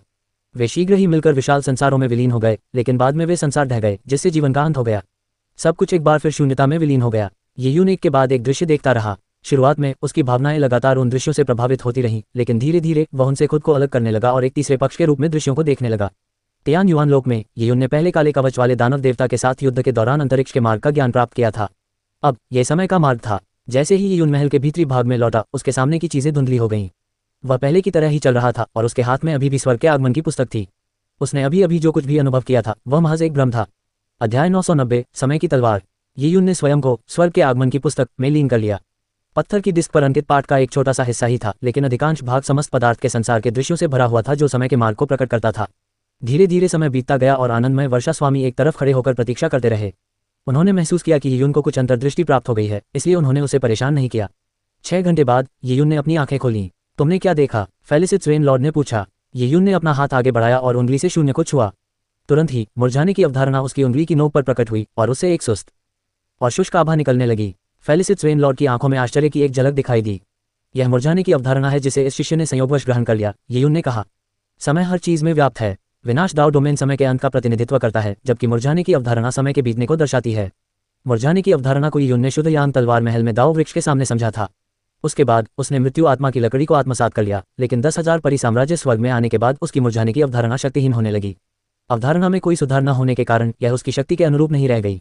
लेकिन अब यीयुन ने अपनी इच्छा के अनुसार विदरिंग की अवधारणा को स्वतंत्र रूप से प्रस्तुत किया था। बुरा नहीं है यीयुन, तुम्हारी इतनी गहरी समझ और विदरिंग की अवधारणा को समझने के बाद लगता है कि तुम्हें किसी एक को चुनने की जरूरत ही नहीं है। फेलिसिट स्वेन लॉर्ड ने यीयुन को संतुष्टि भरी नजर से देखा। समय के मार्ग में निपुण दिव्य स्वामी होने के नाते फेलिसिट स्वेन लॉर्ड समय के मार्ग में असाधारण रूप से प्रतिभाशाली थे, लेकिन उन्होंने कभी भी समय के मार्ग में समान रूप से प्रतिभाशाली शिष्य को खोजने के बारे में नहीं सोचा था। व्यक्तिगत शिष्य ढूंढना वैसे भी आसान नहीं था, इसलिए समान प्रतिभा वाले किसी व्यक्ति को ढूंढना तो बहुत मुश्किल काम होगा। तुम्हें कठिन साधना के लिए तैयार रहना होगा, फेलिसिट स्वेन लॉर्ड ने कहा। समय का मार्ग गूढ़ और गहन है। हालांकि यह कहा जाता है कि प्रत्येक मार्ग उच्च स्तर की उपलब्धि प्राप्त करने पर ब्रह्मांड की उत्पत्ति का कुछ अंश प्राप्त कर सकता है। मेरा मानना है कि समय का मार्ग उन महान मार्गों में से एक है जो उत्पत्ति के सबसे निकट है। यीयुन ने सिर हिलाया। मुरझाने की उनकी अवधारणा वह थी जिसे उन्होंने शुद्ध यान तलवार महल के दाव वृक्ष से दाव पत्ती के जीवन का अनुभव करने के बाद समझा था। तो फिर मैं स्वर्ग के आगमन की पुस्तक को चुनूंगा, यीयुन ने कहा। स्वर्ग के आगमन की पुस्तक को हाथ में लेकर उन्होंने महसूस किया कि यह उनके साथ प्रतिध्वनित हो रही है। अच्छा, तो मैं तुम्हें तलवारबाजी की कुछ तकनीकें सिखाऊंगा। पहले मुझे लगा था कि ये तकनीकें तुम्हारे लिए शायद उपयुक्त न हो, लेकिन चूंकि तुम्हारे पास विदरिंग कॉन्सेप्ट है और तुम काल के दाव में साधना करने वाले हो, तो तुम इन तकनीकों को आजमा सकते हो, फेलिसिट स्वेन लॉर्ड ने कहा। हालांकि उन्होंने कोई मैनुअल नहीं दिया। अपनी जरूरत की हर चीज खरीदें और देखें। अपनी जरूरत की हर चीज खरीदें। AliExpress ऐप खोलें। अपनी जरूरत की हर चीज खरीदें और देखें। अभी शर्त लगाओ। ONS 777। उसने कुछ हस्त मुद्राएं बनाई और तभी एक छोटी चमकती हुई तलवार प्रकट हुई। एक झटके में तलवार सीधे यीयुन की भौहों की ओर बढ़ी। यीयुन का दिल उछल पड़ा। यह क्या है? उस छोटी सी तलवार ने कोई शत्रुता नहीं दिखाई, इसलिए यीयुन ने उसे अपनी भौहों के बीचों बीच घुसाने दिया। तुरंत ही एक जोरदार धमाका हुआ। भयंकर गड़गड़ाहट की तरह यीयुन ने अपने पूरे आत्मिक सागर को कांपते हुए महसूस किया। उस क्षण यीयुन को ऐसा लगा मानो वह तलवार की ऊर्जा से निर्मित किसी संसार में आ गया हो। ऐसा लग रहा था मानो वह अंतरिक्ष के शून्य में खड़ा हो, उसके चारों ओर सब कुछ तलवार की ऊर्जा से भरा हुआ था। आनंदमय वर्षा स्वामी की आवाज किसी प्राचीन लोक से आती हुई प्रतीत हुई। यह उस विरासत में निहित तलवार तकनीकों का मूल समूह है जिसे मैंने सीखा है। इसका स्वामी वह सर्वोत्कृष्ट दिव्य स्वामी था जिसने समय के मार्ग में साधना की थी। इस तलवार तकनीक का नाम 3 पैरों वाली पार करने वाली तलवार है। समय तीर की तरह उड़ता है और लोगों का जीवन धनुष की तरह मुड़ता है। तलवारबाजी की इन तकनीकों का कोई मैनुअल नहीं है, इसमें केवल तलवारबाजी के दृश्य हैं। ध्यान से देखें। अचानक दूर से एक तीव्र तलवार की किरण निकली। पल भर में आकाश कांप उठा और शून्य चकनाचूर हो गया। तलवार की किरण में समय की निर्ममता झलक रही थी, मानो समय तेजी से गुजर रहा हो। ये दूर भी दिखती थी और पलक झपकते ही पास भी। जहां भी यह गुजरती अंतरिक्ष ढह जाता और सब कुछ धूल में मिल जाता। इस हमले का नाम है समय की तलवार। समय की तलवार। यीयुन अचंभित रह गया। पहले शुद्धयान तलवार महल के स्वामी का प्रहार भी बहुत शक्तिशाली होता था, लेकिन यीयुन को केवल प्रहार के निशान ही दिखाई देते थे। अब वह अपनी आंखों से प्रहार देख सकता था। उस हमले के आतंक का स्वयं अनुभव करने के बाद यीयुन को यह एहसास हुआ कि यह तलवार के घाव से बिल्कुल अलग था। यही अंतर था एक सच्चे गुरु को पाने और विरासत को स्वीकार करने के बीच। समय की तलवार भौतिक स्वरूपों को नहीं काटती थी, बल्कि उनकी जीवन शक्ति को काट देती थी। Boom boom boom. तलवारों की भयानक किरणों के कारण दुनिया लगातार ढह रही थी। यीयुन की आत्मा भी इसे सहन नहीं कर पाए और उसकी चेतना कांप उठी। वह तलवारों की ऊर्जा से भरी दुनिया से जागा। हालांकि यीयुन को एहसास हुआ कि उसकी आत्मा सागर में एक अतिरिक्त छोटी तलवार भी है। ये वह साधना तकनीक विरासत थी जो आनंदमय वर्षा स्वामी ने छोड़ी थी। बैंगनी क्रिस्टल की क्षमता स्वतः ही तलवार को भेद कर निकल गई। उसमें चेतना समाहित नहीं थी, केवल एक साधना तकनीक थी। किसी को अपनी क्षमता से अधिक भार नहीं उठाना चाहिए। सबसे पहले स्वर्ग के आगमन की पुस्तक का अध्ययन शुरू करें, साथ ही 3 फुट लंबी गुजरने वाली तलवार समय की तलवार के पहले प्रहार का भी अभ्यास करें। आपके निवास स्थान में कोई आपको परेशान नहीं करेगा। आप स्पिरिट गैदरिंग पैलेस में साधना कर सकते हैं। आनंदमय वर्षा देवता का निवास अत्यंत विशाल था। वहां कई महल थे और आत्मा संग्रहण महल उनमें से एक था। जब यीयुन स्पिरिट गैदरिंग पैलेस पहुंचा तो उसने महसूस किया कि महल युआंची से घिरा हुआ है। संभवतः स्पिरिट गैदरिंग एरे के कारण ही यह धुंधला और अस्पष्ट दिख रहा था। मुझे आश्चर्य है कि वह अगले कुछ वर्षों में कितनी तरक्की कर सकता है। प्रसन्न वर्षा स्वामी ने दूर से यीयुन को आत्मा संग्रहण महल में प्रवेश करते हुए देखा। उनके चेहरे पर चिंतन का भाव था। एजियोर वुड ग्रेट वर्ल्ड। उसी क्षण फेलिसिट स्वेन लॉर्ड के पीछे एक अलग थलग और सुंदर आकृति धीरे धीरे प्रकट हुई। चीजुयुन कहाँ है? फेलिसिट स्वेन लॉर्ड ने पूछा। चीजुयुन नामात्र का शिष्य था, इसलिए उसे व्यक्तिगत रूप से साधना तकनीक सिखाने की कोई आवश्यकता नहीं थी। हालांकि आनंदमय वर्षा स्वामी उसके बारे में पूछताछ जरूर करते थे। वह पहले ही द्वीप पर रहने लगा है। मैंने तियानशुन से उसे साधना की तकनीकें सिखाने को कहा है। मैं उसे समय समय पर सलाह देती रहूंगी, परिनिंगशुन ने कहा। उसने आनंदमय वर्षा स्वामी की निगाहों का पीछा किया और आत्मा संग्राहक महल की ओर देखा। उसने आश्चर्य से कहा, यीयुन ने तो एकांतवास में जाना शुरू कर दिया है। उसने फिर से आनंदमय वर्षा स्वामी की ओर देखा और पूछा, क्यों? परिनिंगशुन हजारों वर्षों तक आनंदमय वर्षा स्वामी के साथ साथ चलती रही थी, इसलिए वह उनके व्यक्तित्व से बहुत अच्छी तरह परिचित थी। एजियोर वुड ग्रेट वर्ल्ड खुलने ही वाला है। शीचांगशेंग ने अमर वर्षा संप्रदाय का प्रतिनिधित्व करते हुए मुझे ये खबर दी। मुझे विश्वास है कि इस बार बहुत से लोग वहां जाने के लिए उमड़ेंगे, फेलिसिट स्वेन लॉर्ड ने कहा। पिछली बार जब उसने एजोर वुड ग्रेट वर्ल्ड में प्रवेश किया था तब वह एक बेहद गुप्त स्थान था। अंदर की स्थिति के बारे में बहुत से लोगों को जानकारी नहीं थी, लेकिन पहले अनुभव के बाद दूसरी बार खुलने पर निश्चित रूप से बहुत से लोग उसमें प्रवेश करेंगे। जब मेरे जाने का समय आएगा तो मुझे नहीं पता कि वापस आने में कितना समय लगेगा। मेरे पास यून को पढ़ाने के लिए बस कुछ साल हैं। मुझे आश्चर्य है कि वह कितना सीख पाएगा। उसे 3 फुट लंबी तलवार चलाना सिखाना मानो उसे अपना दायित्व सौंपने के समान था। जहां तक 10,000 परियों के दिव्य ग्रंथ के बचे हुए पन्नों की बात है तो उसे सीखना शक्तिहीन व्यक्ति के लिए संभव नहीं था। नीले रंग के महान लोग, मेरे साथ इस अभियान पर चलो, फेलिसिट स्वेन लॉर्ड ने कहा। परी निंगशून पहले भी फेलिसिट स्वेन लॉर्ड के साथ कई जगहों पर जा चुकी थी। हो सकता है कि वहां आपको कोई ऐसा अवसर मिल जाए जिससे आप कोई बड़ी उपलब्धि हासिल कर सकें। परी निंगशून ने धीरे से सिर हिलाया। कई साल पहले वह मौत के करीब पहुंच गई थी और हालांकि अंततः वह आनंदमय वर्षा स्वामी की मदद से सर्वोच्च शक्ति बन गई, लेकिन उसके बाद उसकी स्थिति में कोई और सुधार नहीं हुआ। नीले जंगल के विशाल संसार में शायद उसके लिए बंधनों को तोड़ने का अवसर हो। भले ही उसे कुछ न मिले, इससे कोई फर्क नहीं पड़ता। फेलिसिट स्वेन लॉर्ड के साथ दुनिया भर में यात्रा कर पाना ही उसके लिए सबसे बड़ी खुशी थी।